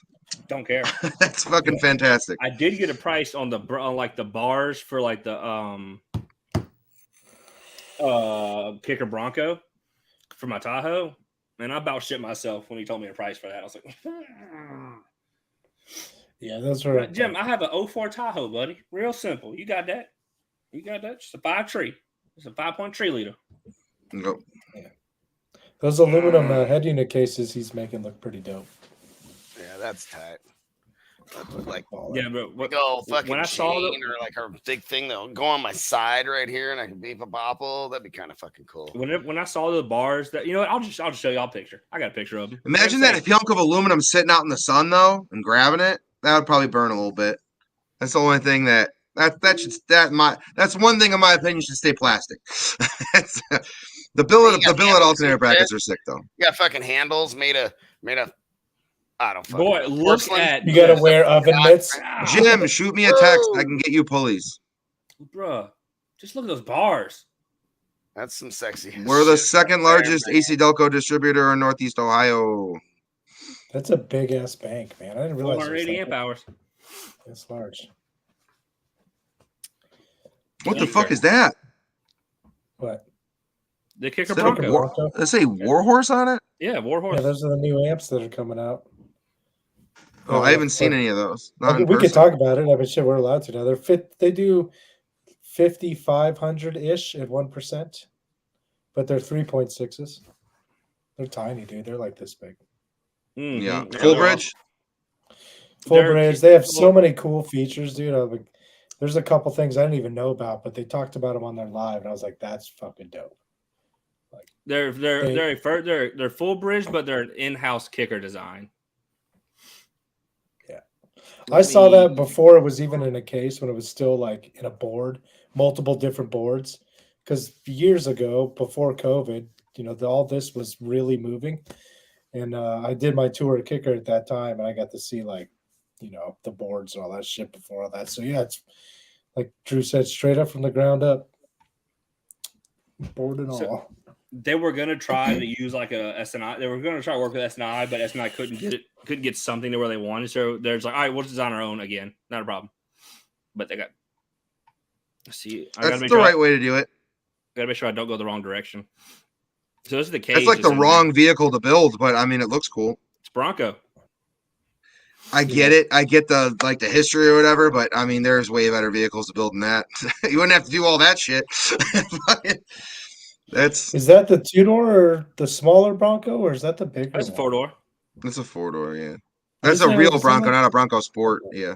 And it's on boggers. What's on boggers? Yeah. So I called Tim, the director of special projects, whatever. Hey, at least they went with the 40 hertz thing. That was so they ran with it. As they should have. So I called him and said, "Hey, bro, cut the middle cleats out of the tires right now. Go do it." He's like, we were off road and we would. I'm like, yeah, but you're not on roading either. Yeah, so that shit gets trailered everywhere. Go cut the cleats.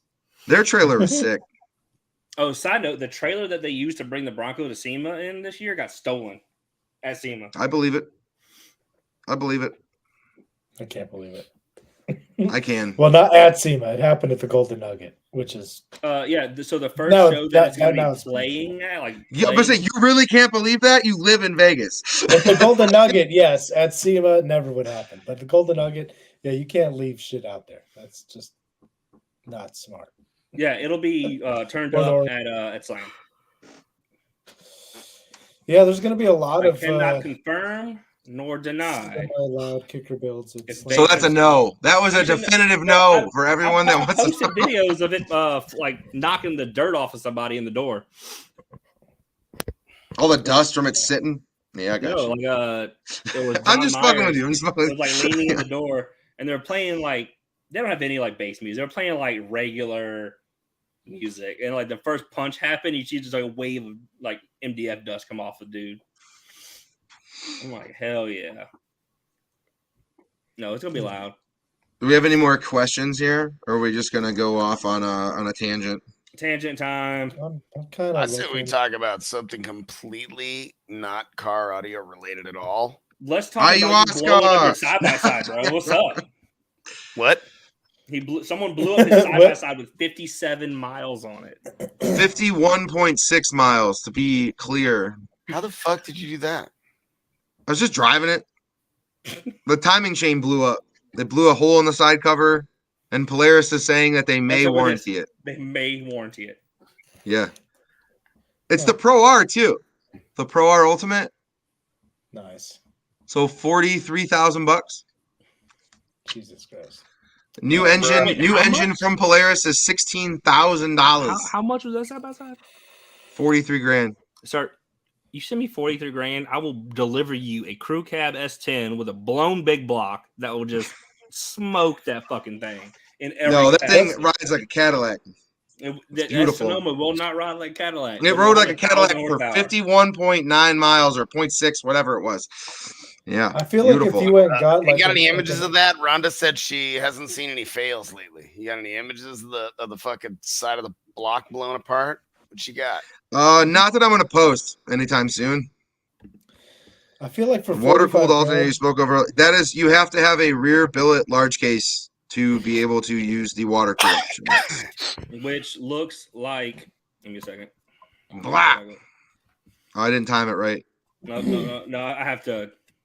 Hold on. 3, 2, 1. Black. Yeah, you got to have that guy.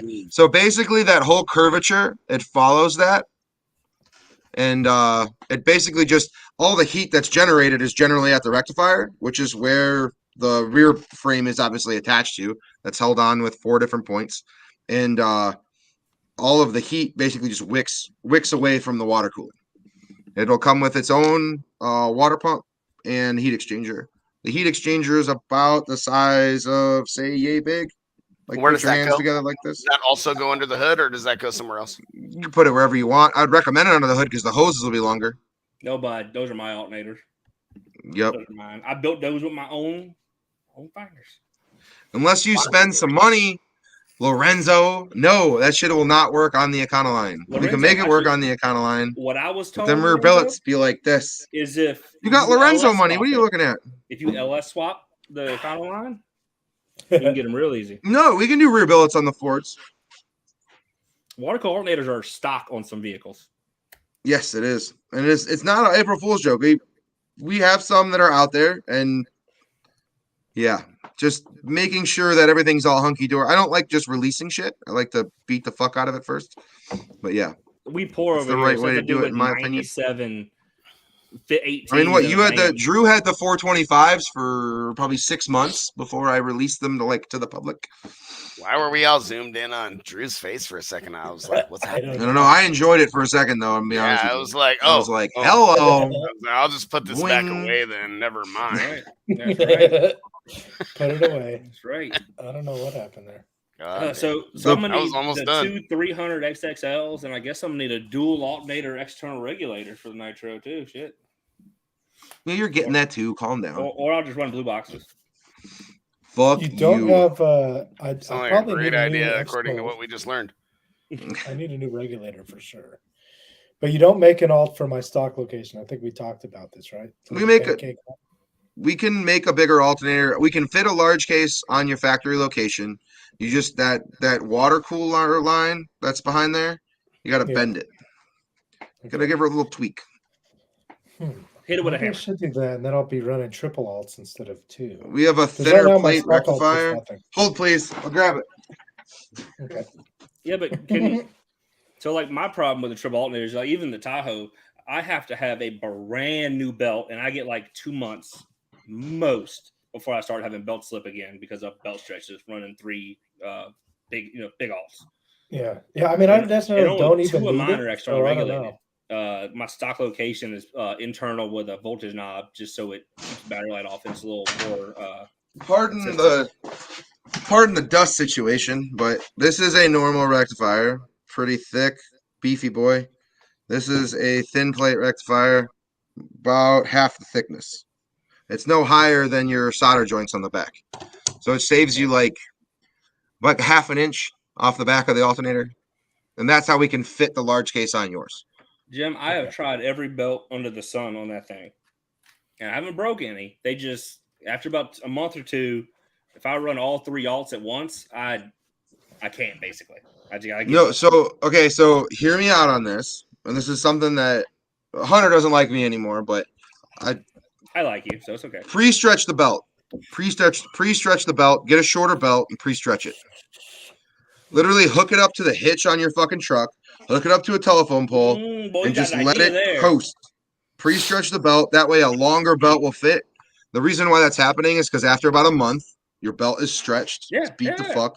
And it's not tight enough anymore. No, that's what that is. But that you got to If you order an alternator from brand X and you order the belt, I pre-stretch it for you before I ship it.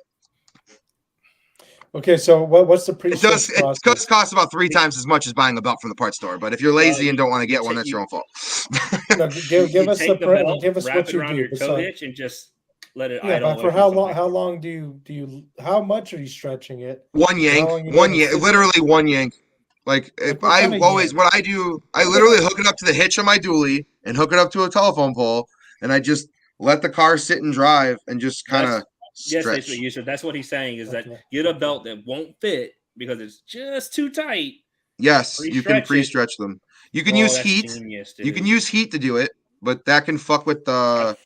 I've tried every belt. Yeah, I mean the HD Fleet Runners. The HD Fleet Runners are about as good of a belt as you get. That's the greenbacks or whatever you want to call them.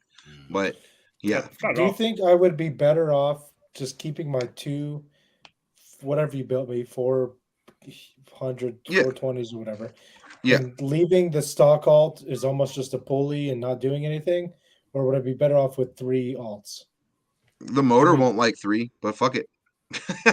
You're going to be running enough. I mean, you have the battery hookup, dude.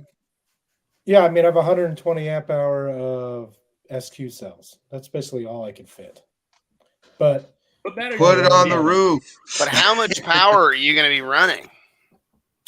Like 50 to 60K, which should be in my bank's range. But if I could have another alt on there, I mean, that's just. I would just leave the stock one. Maybe just soup up his stock one a little bit. No, well, you have a singer on there, don't you, on the stock location?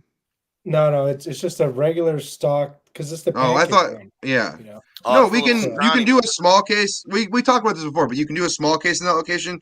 I can do a large case, same output you have, but you again that water cooling pipe that's behind the alternator, you have to tweak her a little bit.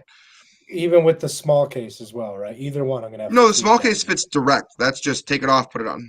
Just put a small case in there. I feel like even that pancake one is so tight.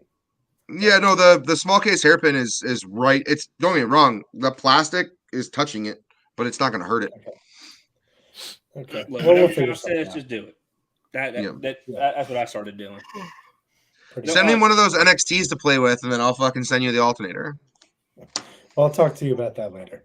Oh yeah, that's a story. I haven't seen a single customer with one, dude. I want to play with it because I just want to see, like, I'm gonna rip it open, but I just want to see it. I mean, ultra caps are fucking lit. Like, that's what they are, right? You have ultra caps in there. It's a hybrid. LIC, whatever. Yeah, hybrid caps. Yeah, whatever. Ultra caps. Yeah, that's lit. I mean, I couldn't handle the production of trying to do that. I'm not. But it's cool to see that someone's doing it. Someone's trying to up the bar. You know what I mean? Like the bar has been set at LTO Yinlong for 6 fucking years. Like you know what I mean? It's just this shit's getting stale. It's boring. Yeah, I'm not exactly sure on the scale these things go as far as size, but for the smaller stuff, it's pretty damn good. I mean, there's 60 amp output batteries. You pair stock alt with that. You get 2K all day out of it. But for like the shit we're doing, the NXT's not the battery for that. No, and I don't care about, like, the battery that I sell is not for someone with some massive build because you'd have to buy fucking 10 of them. Like, cost wise doesn't make any sense. If you do a massive build, it makes way more sense to DIY, in my opinion, than to buy, unless you have the checkbook to write a $10,000 check out for a battery bank, huh? Yeah, I'm not sure Yeah. I just don't. I'm not sure. Our batteries are small. I mean, our batteries are 32 amp hour, and they're the size of a shoebox. They're pretty tiny, but yeah. So I have an unrelated question. What soldering device do I need to properly solder inside an alternator? Resistive soldering, like American Beauty. Look up an American Beauty 1200. Okay. They're like $1,300 though. Yep, never mind. Yeah. I got like 5 of them. Yeah. Mm-hmm. Okay. Yep. Like tweezers would work. They make cheaper ones. If you're looking for something cheaper, you can get like a knockoff on Amazon for like probably a couple $100. No, I was just gonna. It's not that big a deal. I'll just use do you have like an air soldering? Do you do any SMD soldering? Like no? Okay. I got nothing for you then. Just use a soldering iron and just let her heat up for 3 hours. I mean, that's. So that dude I tell you about who's the best man at my wedding, also named Jonathan, also owned an alternator shop. He's back in town. He's working overseas for over years. He's back in town now, so I'll just get him to solder something. Yep. Problem solved. Can you trade his CES built through 90s for Brand X? You're not going to want to hear that. It's 30%. I give a 30% discount on trade-ins. I used to give more, but generally that shit. When you see me sell like my trade-ins and stuff, I sell those alternators for like $245 after I've gone through them. Like they're on our website. You can buy them all day long. I probably have like 30 Mac Mans here that I haven't gone through yet. I mean, it's just, we get trade-ins all the time, and I give people dirt nothing for them because to me they're worth dirt nothing. Drew is not spending money on audio. Well, okay, I paid amp lab. Okay, that's whatever. Had to. Not the point. You gotta do it to stay relevant. And do performance mods actually recoup the horsepower that alt uses to turn? I mean, at lower RPM, not really. No. Yeah. It's still using the same amount, yeah, but you're just adding more power to the car. But if you don't have it at the low end, like, okay, so like people like, I have a supercharger on my car. I shouldn't matter how much horsepower that it takes. Well, your supercharger actually takes more horsepower. At low RPM, it's making your engine's working. You're making less horsepower generally, because you have to spin that extra dead weight. Spinning that big fucking stupid thing, yeah. Anybody know? Is that just a 5.3 that's in there, right? No, it's a 5.7, 5.7. like a LT1. Fuck. Ruthless Audio. Hit up Ruthless Audio for that guy. He's got a double bracket and LT1. Oh, Ben, for the Ben's Hearst? buddy, It's Ben, but Ben- I'm just saying hit up Ruthless Audio because, I mean, Yeah, I the way didn't that realize people that should do was business is through their in there. business page, not their personal page. That's my Hey, personal hey, opinion. hey, hey, not hey, Ben hey, Barnett hey. that makes that. Watch It's your mouth. Ben that does the Blue Ghost, doing his last name. the metal fabrication in the.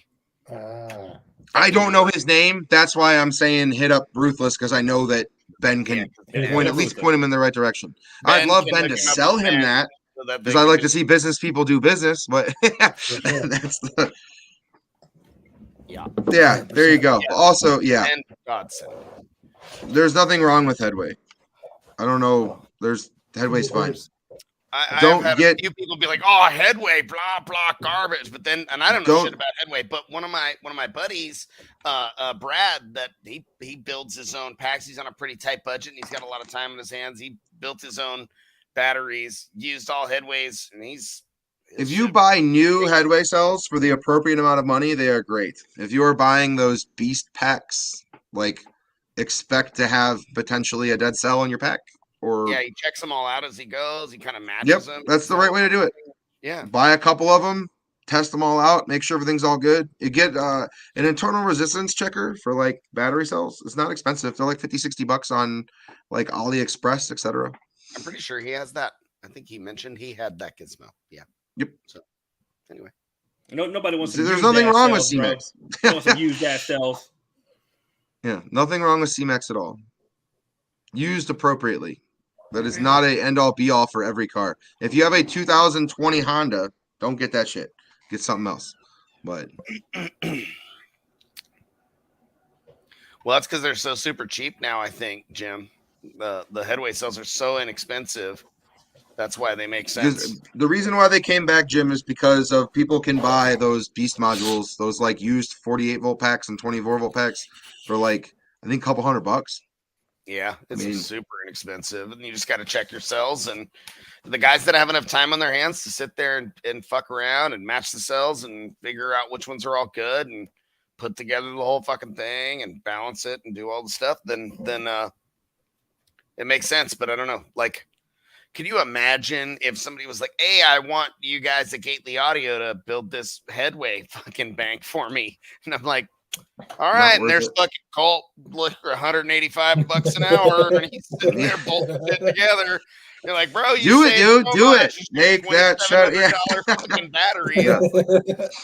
That's why retail level has its options, and DIY. There's always going to be a market for DIY because there's people that won't spend the money, can't spend the money. That's what that shit's for. I mean, and let's say hypothetically, I built a battery bank for a customer, and then something goes wrong. And I don't mean like horribly wrong, like, hey, it's not working right. And then we're over there dick fucking around, and it's like, what, do we build them for that? No. Yes. Like, or yes. Or did they bring you the cells? Yes. Oh yeah. The answer. But if I didn't, if they went, hey, I think this is a good idea, and I was like, okay.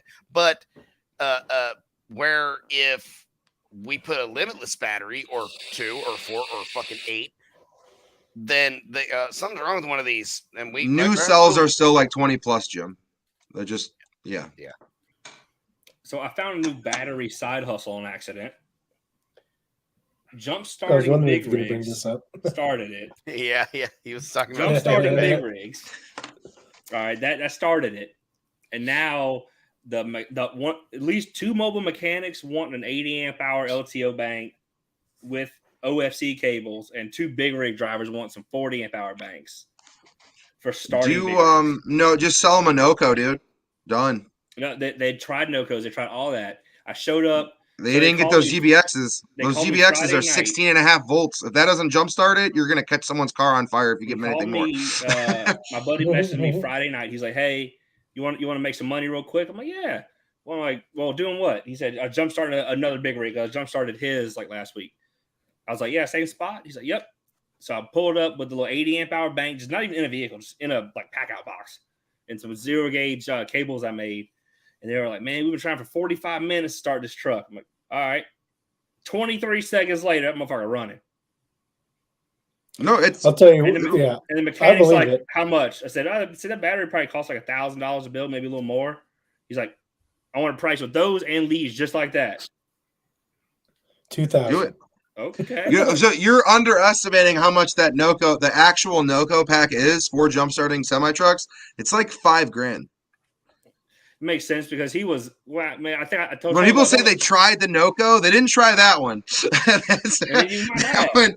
It comes in a suitcase. Like the thing's badass, but it's about as big as it's a 110 amp hour 5S LFP pack. Hell yeah! And they charge. They have their charger. Their built-in charger stops at like 16.5 volts, and that shit will jumpstart a literal fucking tank. Like if it's 12 volts, that shit will start.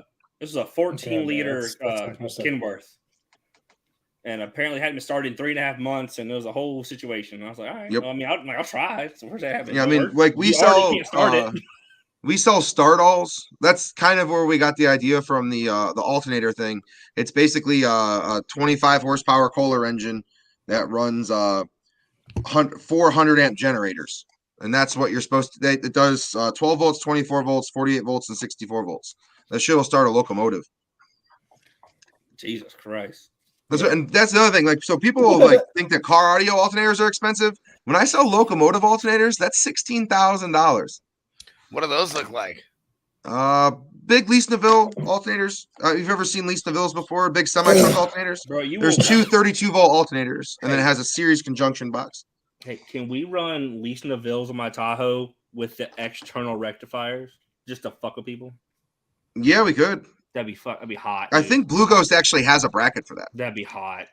It'd be an old bracket because I don't think he makes them like all the time anymore. But people would not be ready for that. How big are they? Like what? I don't know. What most semis are still 12 volt, Jim. They're like this big. Lee Nevilles are massive. They're about a foot and a half long. They're about a foot and a half long. They're this wide. They're this wide, and they're a tube this long. It's a. Here, hold on. I have one. They're humongous. So Lee Nevilles we use a lot for CB radio. They're this big, bro. It's this big. It's like this big, bro. There was a truck locally that had a 572, like 580, like a big block, full nitrous truck. I mean, made like 1,000 horsepower. Just to turn alternator for a CB build. Here's your normal Denso hairpin stator. There's your Lee Neville stator. It fits inside of it. That looks fun. This is a 640 amp stator that we do for Lee Neville's. So this requires the external rectifier that he's talking about. The external rectifier is like it's about as big as like a 24-inch monitor, like footprint wise, and it's about 6 inches tall. Huge. So these Lee Nevilles, right? Big massive power. The CB radio truck was an old school Suburban. Like I said, big block, lots of nitrous, 1,000+ horsepower. I'll grab a beer. He would full throttle, start spraying as he keyed up the CBs, and you would still hear the motor just go. I mean, from one of those alternators? No, like 8. Oh, fuck. No, dude, CB radio guys are wild. Like, yeah, I had a customer pull in, and fuck did he have? And he was like, "Hey man, you guys got to do that big ass wire." And I was like, "0 gauge?" He's like, "Yeah, this is 20 years ago." And he was like, "I need that shit installed. Like, if you could do it right now, I will from CB competitions right now." And I went in and I had Memphis Car Audio 0 gauge spools, 25 foot. And I walked out and I'm like, "I got these." And he was like, "How much to install this shit right now?" It was like closing time. It was cold outside. We were in the parking lot running power ground, hooking it up to his battery under the hood and the back, battery in the back. We did all that shit. He paid us. And I charged him like $100 an hour, and I think I only billed him like 3 hours. We were on it for probably like 4, and then I gave him a deal on the fuse link. Bro, you could have charged him double. He would not have cared. He probably wouldn't have cared. He was kind of tweaky, but he was like, "Oh, dude, I fucking key up and I'll fucking blow the speakers out of people's shit if they're too close to me." Yes. So they have CB competitions down. They're not as common as they were, but So like that big block truck that had 6 or 8 of those Lease Nevilles on it, trucks like that, they have these competitions like miles from houses because if they key up, there's so much energy in them. They just destroy electronics. Like he's saying, just like Jim's saying, they'll just fry everything. Nah, John, I was telling him about really? Dude, there's. I mean, think about it. The dude had like 6 to 8. The efficiency is like. Bleh. They had like 6 to 8 Lease Nevilles on 1,000 horsepower big block, and would almost turn the motor off when they keyed up because it was so much power being pulled for the system. I mean, there's a reason why you have to have like a 13-liter fucking diesel engine to run a 320 amp Lease Neville alternator. Like it's 46 horsepower, I think, for 320 amps. It's like 60 horsepower for 640 amps. But the ratings are very different on semi-truck alternators in comparison to like our normal high output alternators. Normal high output alternators are rated at 6,000 rotor RPM, so like around 2,000 engine RPM for most cars, 1,500 to 2,000 depending on how big your crank pulley is. A semi-truck, that rating's at idle, and it just makes that output. It's just a very flat 640 amps. Like no matter what RPM you're at, that's what it's going to make.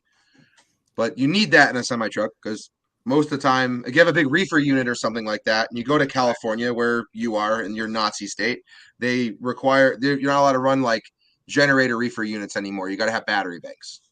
So their truck's off.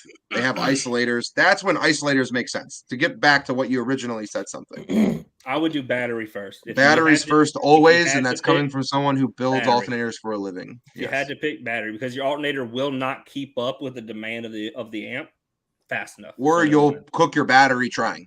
Yeah. Or you blow your amp. If you have like a 40, like say you have like a Honda and you have like a regular 51R, like a 40 amp hour battery, you have a 300 amp alternator, you'll cook that battery.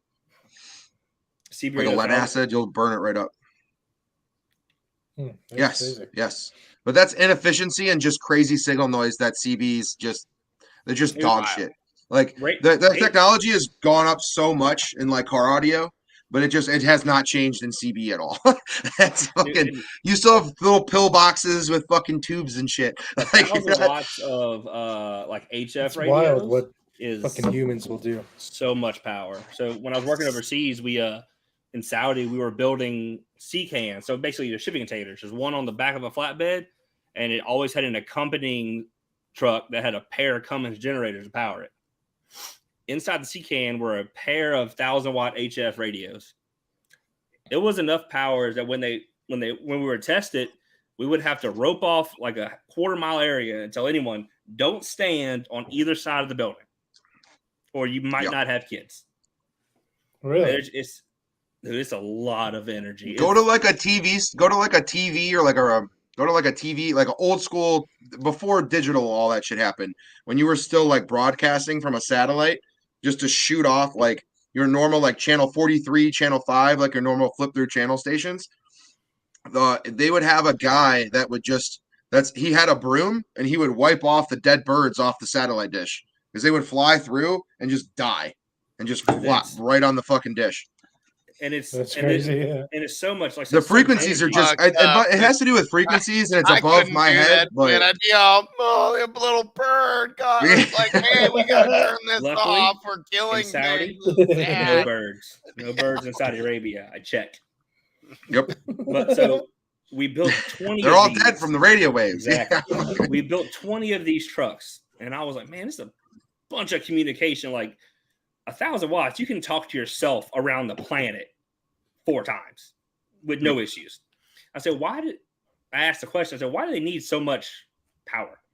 Apparently, the entire purpose of this entire thing was so they could put one truck, like make a circle around the country, basically, with one in the middle, and just turn off communications in the country by just turning on all 20 trucks, all 20 of the 1,000-watt, 2,000 watts each. Yeah. They just turn off communications. Using RF interference instead of turn off magnetic interference. Turn off all the communication at once in the entire country. That's gnarly.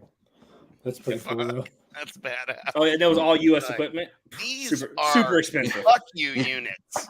Yeah, we have plenty of them, and if we turn them on, fuck you. What are these CB competitions like? What are these people doing? Like, how do you You've never been to one? Output. I know nothing about this shit. This is all. I didn't know that was a thing. I mean, I believe it's a thing because I've seen some really ridiculous shit. That's what I'm saying. Humans are crazy. We'll do anything, take anything to the limit. Like, how do they? What is the What are they doing to compete? So they're basically they key up and then they read how using whatever device it is how loud it is. Basically, they see they put somebody in front of the car and they measure how fast and how big their balls swell up within 3 seconds. No, it's the way that the competitions that I've been to, they have a receiver. They have a receiver. Yeah. Serious talk. Instead of talking about balls, serious talk. They have a receiver. The receiver measures who had the loudest. It's all about. It's not loudest, but whoever had the highest signal received. That's how it works. So say you're playing say 800. Yes, signal strength at distance. That is exactly what it is. They have a receiver set. Like say it's in Hawaii. They have a receiver set in Hawaii. You're miking up in Ohio. You have to get to Hawaii. Whoever gets to Hawaii with the highest signal strength wins. Scott, the charging system on your truck wouldn't power 100th place in some of these competitions. Wow. When I said 1,000 horsepower big block that almost gets turned off from alternators, I wasn't kidding. You guys would run nitrous. They would shoot like a 250 pill at that shit. You were talking about that? I was off getting alcohol. Really? 600 cubic inch big block. How many watts are you talking here? $30,000 engine build to fucking power his fucking CB. How many people still do it? It's just not. It's not the same market that we're in, so it's just. I'm not sure how much power he was running, but I'm gonna assume a lot. Well, I mean, 1,000 watts. 1,000 watts there isn't like 100 amps. It's 1,000 amps. Like that's the difference. Because the efficiency is shit. Watts in those trucks was a lot. So he's probably running 3,000 to 4,000 watts inside of a truck, which is a lot. To make 3,000 to 4,000 amps, so it's like a 40,000 watt audio build. Yeah, electrical. And he has 1,000 horsepower big block with nitrous, and he can almost turn it off with alternators. But the difference is now, like if the CB would catch up to what we're doing with lithium and shit like that, you wouldn't need that anymore. That's the reality of it. Yeah, so, I'm sure they'll get that soon enough. Oh, dude, imagine a CB build with a big CMAX bank or a capacitor bank. They would shit on everyone, but they're all, dude, these guys are in their 60s. They don't fucking. There's a local place called What's the CB? solo booth right here with this planes can't fly situation? Oh, the FAA runs on Windows 93. So, I mean, whatever. Accurate. That side note, as someone who got their pilot's license, that is exactly what's happening. In 1998, I got my Windows NT network technician certification. They're using the same software then that. In 1998, I was 8. I was 7. I had just figured out how to play with my wiener. I was 16 playing with my wiener. To go to a training school to be a network tech. You were 16 having a baby. Basically, yeah. Yeah. So you know how you get on a flight, they say turn your cell phones off, blah, blah, blah. Bullshit. Your cell phone has nothing to do with any communications in that plane. None of it. It's so far out of the frequency spectrum. Yeah, no fucking way. They just want you off your phone so you pay attention to the safety thing. That's it. Can confirm because most commercial planes in the U.S. use Harris Communications Equipment, which is the company I was working for, and got, with a bunch of training. And I started looking at the frequencies that they were operating on. And then I thought about it, like, what's the cell phone work on? Looked it up. Hundreds of gigahertz, like megahertz difference. No, really. And then the radio on the plane is like 1 billion times more powerful than your cell phone. Oh, this, what SD said here, cap bank. So none of those guys are running cap banks. So that would seem to do the job really well. That would, that's what it is. It's that initial click, that initial hit. Like they mic burst up. Yeah, the initial mic up is where the burst happens. Do y'all know Andrew McCullough in the Black Nasty truck? Yeah, of course. He had this is a couple of years ago now. He had the biggest, it might still be the biggest excess power cap bank ever on a vehicle. It was like half the bed of his truck. It was huge. Bigger than Rob Collar's? Dude, it's massive. I mean, so big. It was from the bed, it was a Chevy truck bed. So from the end of the truck bed to like over half the bed was just or cat banks. It was massive. Yeah. So What does that cost? That was a long time ago, Oh, too. God. It was a A lot. lot of money. God. Oh, God. Sponsorship. No, a lot of money. No, Scotty said he don't give nothing away. You better come. You better. Find I'm aware. Some money. You better find some money. Yeah, he doesn't look like he gives I things feel away. like That's like 60 one of those banks people isn't- that I'm like, that I guy don't doesn't know. give things away. I'm gonna go ahead and do it his way. Yeah. You know. Hold on, I'm gonna find a I picture of remember it. I asked John Raby when we were talking about when I was working on the Green Monster first build, and I was like, hey, like, should I, ask these guys to hook me up with these speakers, or should I? Where's What your should claw I do? at, He was Drew? like, I like to just pay for shit. That way you're not glued Where's your to claw it. If at, you Drew? decide you hate it and you want to take it out, it's no big deal. You already fucking paid for it. You're not obligated to do anything. Yeah. So, I mean, I got good pricing because I'm a fucking dealer, and they made some special stuff for me, and so I got special price on that special shit. But not quite as big as I remember. That's what she said. That's what delusions she said. of grandeur. I mean, this was 7 years ago. Yeah, let's see it. What do we got? Yeah, dude. Rob Collars was a lot bigger of than fucking goddamn caps, though. I think it There's a grew lot of from caps, there, but- though. That's not how it finished. It ended up being like the whole fucking bed, if I remember right. This was just the first one I found. But okay, yeah, you put that in a CB build, that's instant win. Yeah, because these say boost caps. I know he had excess power in the end. Yeah, because they ended up having the black ones, the black and yellow wraps. I'm gonna keep scrolling for a minute. I'm not gonna scroll too far though. Well, those were just Maxwell caps, weren't they? Yeah. Those were, boost but he caps. ended up with excesses eventually. I thought excesses were Max. It doesn't matter. Whatever. No. Excesses are LTOs, right? Or you're talking about an LTO bank, or he had a cap bank? No, that was a cap bank. That was a cap bank that he just showed a picture That of. was all caps, dude. I thought maybe he switched to a massive LTO bank that I'm thinking of. Or is that's what Rob's I running now? found it. I found it. Okay. I found it. There you go. Yeah, I this knew it is was much bigger than more that. impressive. Yeah. You're like That Jamie took on up, Joe like, almost Rogan. the whole Just There you searching go, shit. bud. There it is. There it is. I knew I'd find it. That's a lot. Isn't that a Yinlong bank though? Nope, that is No. caps. Look at the Okay. double. Yeah, those are the excess double caps. screws Oh on top. yeah. Okay. Yeah, the black label ones. Yeah. So what does that cost? What does it cost to Oh build that? god. How much Each are those bank was a caps? couple $100, wasn't it? I mean, that's probably And how 20 much grand. is a 30 bank? grand. How many are in a bank? Six. Well, no, there's 6. 6 cells per bank, and each bank was like $300 or $400. Well, no, I mean, if you bought a assembled bank, but if you were buying cells individually, it wasn't that much. How But much shit, are I don't know cells? how many are there. God damn. I used to run them too. I don't even remember what I paid Well, for. y'all mine. count. I think it was like Okay. $240. It was like $240. 1, 2, Danny 3, 4, Britton. 5, 6, 7, 8, 9, 10. Can you Ryan, not count out loud? 12. Jesus Christ. What the fuck? Oh, so 300. So yeah, Jim's saying so $360. Jim, did Danny have the 20 by 12. copper bus bars? 440 of them. Wait, no, 240 of them. 240 of Dude, machining copper sucks. So say We- it's called 15 grand in cells. holy Ouch. fuck. Well, that Ouch. doesn't seem financially. I bet that thing didn't even drop a tenth. It probably This didn't is even drop a before tenth. lithium was a thing, and caps was your only Yeah. option. Oh, I see. Yeah, this I'm is way still back. not super financially brilliant. I don't know. I don't know. Yeah, I'd and those probably excess rather power have ones were expensive.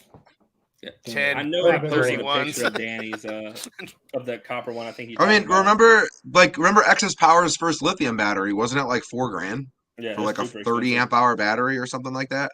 I mean, that's Hey, whatever when you- happened to that extreme lithium guy that would make those fucked up weird batteries? He started making golf cart batteries and fucked that community over too. Jesus Christ! Really? Chris Miller. Yeah, I don't know what happened. He's from to him Ohio. after that. Why are all alternator people and such from Ohio? Alternator and yeah, well, I mean, dude, we fuck cold. with shit. shit breaks down, they need electricity. Dude, that guy, man, I seen pictures and videos of that shit. I'm like, whoa. That made me really scared of lithium batteries. For car audio, I was very scared of lithium batteries. I was very hesitant. I raced RC cars when lithium batteries were new, and I saw big fires come from little cars. Little battery, this fucking big, make massive fucking fire. And I'm like, holy shit. I'm using my laptop, Eric Humphreys. I don't have fancy equipment like these guys do. My bad. And by fancy equipment, he means me. Yep. Wait, change your background again. Change your background again. I can do that. Drop the Baseaholics on him. Boom! Fancy shit. You gotta send me that. There's that. Wait, go on the moon. Go on the moon. Can you go on the moon? I mean, I don't have the moon with me. Shopping? You're shopping? There we go. Matrix? Yeah, he's on the beach right now. You don't even know where the fuck he's at. Can you be in the Matrix? Can you be in the fucking? He's in the Matrix right now. Look at him. What's crazy is it's like a $200 webcam. And it's just the software that comes with it. Look at your beard, dude. It's so thick. Dude, it's majestic. Yeah. They might have scrolled too far. All right, boys. back. Well, they might have passed it. Anything you want to specifically touch on before we sign out of here, JP? The real JP? Nothing. Truly. Yeah. I mean, we pretty much talked just about everything. We talked about horsepower. We talked about extreme lithium somehow. We talked about... Yeah, I don't know how that happened. Yeah. No one's heard that name in a year and a half, and here we are. Yep. Imagine the extreme lithium guy gets involved in those CB radio guys, and they're out there fucking, and then batteries. I mean, Jim. So to defend excess power here, to defend excess power here, they came out with the first audio-related battery. That's the conversation I had on a thread, and someone told me I was stupid. In comparison to now, yes, it sucked. When you're on the leading at the time, that was some shit. They were on the leading edge of technology, bringing lithium to cars, and they did it safely first. Early adopter tax is real. If you get in early, it's going to cost you money. This is how it is. And it's not just going to cost you money. I mean, the reality of it is, look at like first gen Teslas. I was about to bring that up. Yeah. You beat me to it. They're poop. 10 years ago, first gen Teslas awful. Now, current gen Teslas, fastest SUV on the planet production, fastest production car on the planet in 10 years. And also costing Chinese people their lives. I mean, that's going to happen anyway. Unfortunate, but anyway. Yeah, China's in some trouble right now, so I don't know how much longer we're going to be relying on those guys. Who, China or Tesla? China. Dude, 10 years. Did you see that? 10 years. They have enough economic growth for 10 years, and then China is going to be off the face of the planet. Pretty much, they don't have enough population to keep to run anything. They don't have enough. They don't have enough urban population. Yes, it's like 70% of their population is over 50 years old or something. It's crazy. Yep. So in the next 10 years, there's like going to be nobody to fucking work.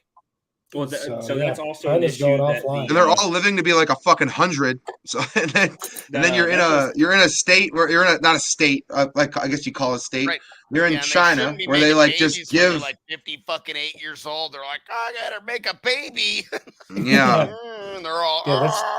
That's going to be their plan, their state plan now. Everybody make babies. That's how they're going to get out of it. That's because everyone in China is too busy working 16 hours and then spending a whole month not doing anything because of their having Chinese New Year and shit. That shit's frustrating. As someone who buys aluminum frames from China like a motherfucker, February sucks. the whole month of like middle of February to we have a whole bunch of fucking very new Gately audio subwoofers coming. I mean, it's the new revision of our Alpha and Relentless 8s and 6.5s, but they're all our new baskets and they're new, they're different subs. They're fucking better than what we had before. But I was super worried they weren't going to ship before Chinese New Year, and I was like, "Oh no, you got to get a real thing." I'm waiting on cells right now for our batteries. We got it. It's gonna go. It's no problem. I'm like, you fucking better. I'm gonna die. We're already out of stock of the fucking Relentless and Alpha 8-inch subwoofers, and we're like, it's a real thing. Yeah, you got like dude, a week. So I'm you so got 1 glad the week. shit's on the water. It's on its way. I'm like looking every day. I'm like, come on, speakers. Yeah. If it left before January 1st, you're good. But if you're waiting for shit, like I've been waiting on our prismatic packs for fucking 4 months, and they haven't shipped yet because they're still in production. Like I'm not gonna see that shit till March probably. Yeah. So But I'm gonna be out of lithium for like 2 months, 3 months. That's a problem. The getting old thing is something that ASE, the mechanic certification people in the U.S. talked about like 2 or 3 years ago. That as these old mechanics retire or pass away, we're going to run into a massive mechanic shortage in the U.S. because you're going to run into a massive mechanic shortage because none of these people are going to adopt the fact that there's electric vehicles and they're being mandated on everyone. That's going to be a legitimate issue. And parents have been pushing away from the trades for so long. They want everybody to go to Ivy League schools for $80,000 a year. But that's why now plumbers are making $100,000 a year because nobody wants to be a plumber. Welders, pipe fitters. My best friends in my whole life lives in Milpitas, California, right in the heart of the Bay Area of California, and he's been a journeyman. He's making $150,000, $160,000 a year, not working OT, like 40 hours a week. Run it. He's a fucking badass, and he's union, and he's awesome, and he's a hardworking, go to work every day, fucking awesome person, and I don't think, and he's like, and they were like, oh, we want to have you be a foreman, and he's like, nope, I will stay tech. I don't need to have any stress. I want to raise my kids. I want to enjoy my family. Yeah. I don't want to fucking be stressed out on work. And if I'm a foreman, I'm going to be stressed out. And you just put me on jobs to help your foreman not be stressed out. Jim, when I say that, I just mean like you jump into it making 100. Because like my brother he's getting his plumbing license this year. He's got his 8,000 hours, whatever it is. He's already talking about making 50, 60, 70 an hour, just off rip. Yep. But like California, they're doing that new high-speed train from, I think it's Sacramento to LA or some shit. About that for 10 years. Yeah. Okay. So, but they're hiring people. They're hiring people now. Like they're taking people from my dad is a high voltage. You met my dad, Drew, but is a high voltage lineman. They're hiring people for $120 an hour to go work there to consult, like not do shit, just sit there and consult about shit, and making 120. I think it's like $200,000 a year with overtime. The money's. But you have to live in San Fran though. Then I guess San Fran apartments are like $1,200 for shack. No, you're in the no. $10,000 a month, like a nice apartment. So no, this dude, the dude who worked for my dad who quit and went to San Fran is making $120 an hour, and he spends $1,200 a month for a room. With a room, cabinet that he can climb into. $1,200. I don't know. I think it's 460 square feet or something like that. Is what he's in. Okay, so somebody that we all know in a shithole from the Bay Area had a 2-bedroom apartment in the Bay Area. I went and visited him in 2019. It was $3,900 a month, and he was in a shithole. And it was a shithole at $3,900 in San Francisco, California. No, my buddy. And you still staying in California, Bobby? That's your own fault. I'm in Sacramento. COVID hit, and people were like, "California, the whole place is." I remember there was people arguing with me on the internet, and I'm like, "Bitch, I'll walk into 7-Eleven right now. Like it's open. Fuck you." I've never been to Sacramento. I gotta go there anyway to visit Kyle Ernie. You know Kyle, Bobby? Yeah, Kyle's close. A 2-bed is $2,800. $2,800 in where I live, bro. You getting 3 houses, maybe 4. Yeah. You might get.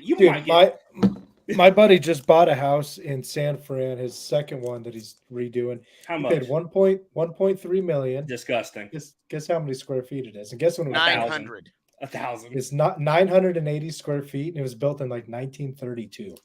So, Jesus Christ. The same guy was house shopping boom last year.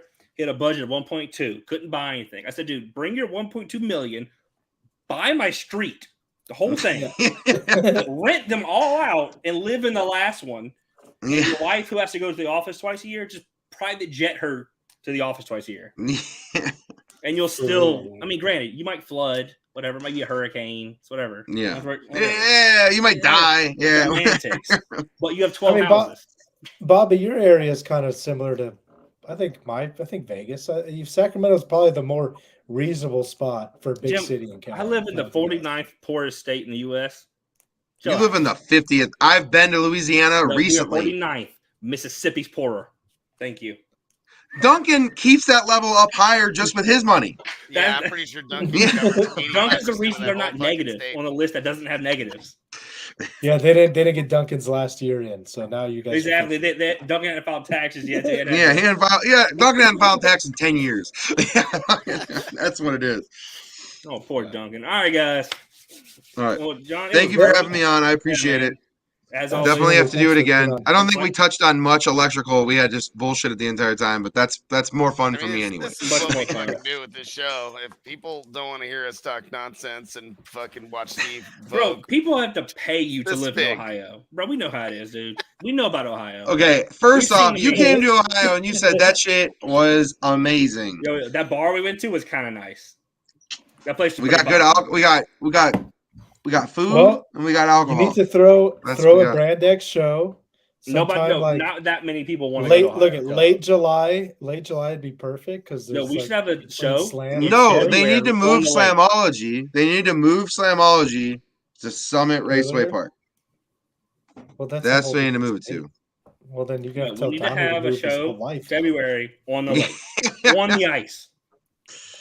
No, but a Brand X show in Ohio in late July sounds proper. I think Slamology has outgrown the venue. Slightly bigger venue. That's where I'm at with it. Yeah. All right, late kids. July is 110 degrees. Bro, you haven't been scraping the coast, have you, bud? Okay, first off, late July in Ohio is like 90 degrees tops. And let me tell you about scraping the coast and humidity. I'm never going there again. You got me there one time. Almost died. Yeah, everybody's like, dude, you got to go to scraping. And I'm all, you know what? I've heard like 5 stories about scraping, and I'm pretty cool with not going. Nope. And it's the week after Slam. It's literally impossible. 2 weeks. Oh, my God. John said he No, I did it. I did it. What was it, 2019? The year before COVID. Yep. Yeah. It was pretty rough. No, it was. Walked out the hotel room 7 a.m. to smoke a cigarette. Immediate sweat. Scooped up air and walked back against that. I said, fuck it. I went like this with my hand. And there was water in my hand. Like my hand was full of water. I was like, fuck this cigarette. The cigarette went out because it was so wet. I'm like, this isn't good. Was super duper hot? Was that no, it's not. Or was that? Well, one of the years was pretty hot. 2020, it might be 2021 where people were having heat strokes and stuff at Slam. That's their fault. Go to scraping, you would have died. But it was so that year at scraping was like 82 degrees and breezy. No, 21 was amazing. 21 Slam was the worst I've ever experienced. That's what it was then. Because the Slam was so hot. But that was like bad. It was like being at home in Sacramento. We were fine. I was like, this is fine. Not this year, but the year before, right? Yeah. 2021. Yeah, 21. I know people would come. Resilient and I have been talking about doing a show in Ohio for like 5 years. Because Resilient Sounds is not that far away. We talked about it, logistics of it, to get it done at a place that would be big enough that I feel like we could get people to come to. Would be, I mean, Steve, you run a show every year. It's expensive. It's expensive. A lot of legwork. I don't care about the money. It's the time. That's I told Robbie at Resilient, I'm like, I'll write a check. I'm not putting any of my effort into it though. Because I've seen your hair literally fall the fuck out trying to run that show, and fuck that. Oh, dude! Like I can't do it. I've seen a look on Steve's face, like at SEMA, trying to deal with shit for his showdown, and he's like, and I'm like, nope. Oh my God, he's gonna stroke out. Like that is not going well. Like I can feel his pulse. And I'm standing 5 feet away from him. I think you have to get he is about to explode. A team together, and you got to get some real. This year was way better. Is there anything I can help with? And he's like, make sure all these fucking assholes don't piss anybody off. And then there's like John Rabbie with the fucking bass knob in his hand. I'm like, sorry. And like shit show full volume, like yeah. Like I mean, this 'cause year was Have you way- guys had John on here? yeah, Oh, yeah, we had that John. He was was a one of our while first back, guests, yeah. actually. I think, yeah. But I think we may did have have him him back on on here. soon because they Yeah, we'll wanted have to John talk back about on. the I think deal. we're gonna have John back on as we're approaching the barbecue. barbecue, because that's gonna be a big fucking deal. Actually, I'm already I already told a couple of my guys that they have some authorized overtime, and like we got a fucking hell of a list between now You always and have a list, dude. and everybody, like, people are asking about install builds, and I'm like, no, nothing until after the fucking Yeah. barbecue. They go, when's that? And I'm like, it's fucking May. They're like, oh. I'm like, sorry, Not, Yeah, no, dude. sorry, bud. Not What gonna was I happen. to talk about? Oh, I don't remember. Oh well. Yeah. Oh, Wait, you wanted to no, build we're some talking door about panels? no. Oh yes, but I'm just waiting. It's all right. I know that I'm in no rush. So. You got to give me some money. I tried. Remember, I tried. I had 40 something. I A know. bunch of money Hey, give me some money. Give it to me on now. your living room table, and you were like, "Oh, It's like, gone okay, now. I'll put it up." No, He spent it on that fucking. He spent it on that camera that he can be on the moon and shit. Oh, What? look, Yeah. Drew is the clearest out of What? all of us. What? What? Oh, that's what he spent it on. Oh, it blurred That's it a out. It looked like it was a $200 bag camera. of Coke. No, I just spent like an hour or two one night when I was drunk testing. Remember, I sent pictures to the chat testing different lighting and shit. The other day when Yeah, you looked super creepy in that picture you sent. Yep. And I was Yeah, when I like, was naked. cool, it doesn't look Yeah. weird at all. Yep, that was it. I was testing out lighting Yeah, and stuff. So yes, But- Jim, the barbecue is in May. I don't know the exact date, and it should be the biggest fucking one yet. We're gonna make some crazy badass awards, like 2-inch thick, look at 27, that 30-inch lighting. tall Looks acrylic good. monument It's mint. awards for a bunch of the stuff we're doing. I mean, for a $200 webcam, that ain't bad, dude. Yeah, it doesn't look weird. That picture does not. It doesn't look weird, Drew. You don't look weird at all. You look like you're kind of watching porn right now, like right there. Lorenzo, it's a Elgato Yeah. face cam. Look at the last one. beard, so luscious. Damn, that is clear ass picture. It's the Elgato face cam, the last model. Hey, could you like tuck a beer into your beard and have it stay in I there? actually trimmed Shove it the white recently. claw up there. Shove the white claw up there right now. Yeah, Hide see it if in it'll there. hold a beer in it. Yup. You can hide a boy hair. whole ass white claw under his beard, though. Oh, it's a big one Yeah. too. Jim, I need a package with a billet casing with a billet bracket and some 8-gauge heat shrink. What's up? Let's go. Jim, just fly to Vegas and ride up there with Hammy and I. We'll have a blast.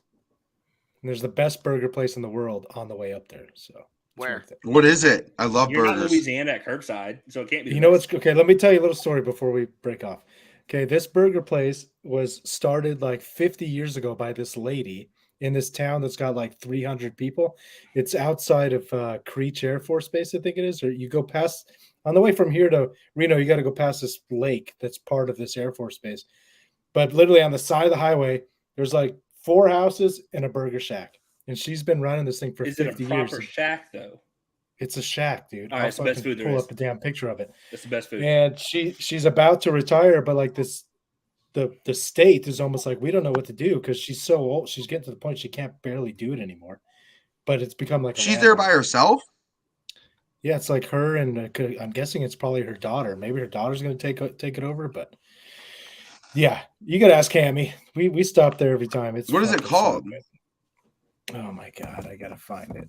It's a weird name. It's her last name Sicario or something like that. I think it Are is. you gonna do Made that a weird flight. rich guy shit and like import a burger for fucking $900? No, He's but gonna I buy can the I can restaurant. fly there. It'd take me like 3 stops probably, but I could fly there. Let me tell y'all right now, the best burger is in Louisiana. I mean, all the best food is in Louisiana. That's just how it is. Look how fat we are. We ain't Yeah. got no I have a money. gluten allergy, dude. Jim, suck up, dude. Just sack up. Take the L on the toilet later. You'll be fine. I do it every day. It's fantastic. We'll get Bro, you something what is without. wrong with people with allergic to dairy? Y'all eat the shit on purpose just to shit themselves later. It's fantastic. Fuck. Fantastic. I know somebody that is like severely lactose intolerant, give a and I'm shit. like, oh look, Yeah. you're shitting again Extra after you cheese. had that milkshake. Yep. Gluten, dairy, don't even give a shit. Just like, oh, it sounds like you're sneezing. Good job. If it's for a 4 liter, we make one. If it's for a 4.7 liter, Jonathan Cortez. Well, Jim, go ahead and fall asleep. We can hang out once you're asleep. You know what I mean? That's a literal shack. You're not fucking around. Oh, that food's so this good, right here, this is the I-15 right here. This is the main highway going to Reno. It's literally like you pull off the highway. It's fucking right there. Why have I never heard of this before? Is this the back route? Going to Reno. The shack. Yes. That's how it's called the Burger Hut. Yep, Sakar. Those people look like they know a good burger. Go back. Oh, bro. Those people were skinny as fuck, dude. That burger can't be that good. Wait, they should be fat as shit. Are there bars on the window? There's no bars on the window. Sorry, not that good. If there's not, dude, because there's like literally, there's like 13 people live in the whole fucking city. Then there should still be. I don't hear about it. If there's not bars on the window because you're scared, I don't want to hear about it. Well, they're probably bars. I'm gonna look up what's the nearest small airport there. I'm about to rent a plane, fly out there, and if it's not the best burger I've ever had, I'm sending you a fuel bill, bud. All right, do it. Fly to Vegas. It's 3.5 hours away. I'll go with you. That's the quickest. No, Dad. He's like, I'll drive. Let's go. No, I will physically rent a plane. Yeah, I got some motherfucking time on your. I wish I had the kind of time on my fucking hands to be like, you know what? Okay, hey, you want to go get a burger with me? We're just gonna drive this fucking. I'll just crush like a couple 20-hour days. I can take a day or two off, fly out there, no problem. Day or two off. What's that like? Okay. Well, you crush 20-hour days like I do, and you'll get it, sir. You want to come see what I built today? You want to kill it every day? Right. You text me. Yes, always. And see if I don't reply. 100%. Any hour of the day. 3 a.m. before I've texted you and you didn't reply. All right, Bobby. 2 a.m. Bullshit. I'm ready. Night time. Yeah, okay. You're ready. Sleepy time. Night. All right, Paul. Okay. All right, I'm gonna get back to work. See y'all next week. For next week. Thanks, Jonathan. I already know our guest for next week. I don't know if y'all know our guest for next week. Get Jeff Schneider. All the rest of you guys. BNC. Okay. All the rest of you I'll guys. watch that one. Go fix your fucking engine noise. Go fix that. Go fix your that squeaky alternator belt.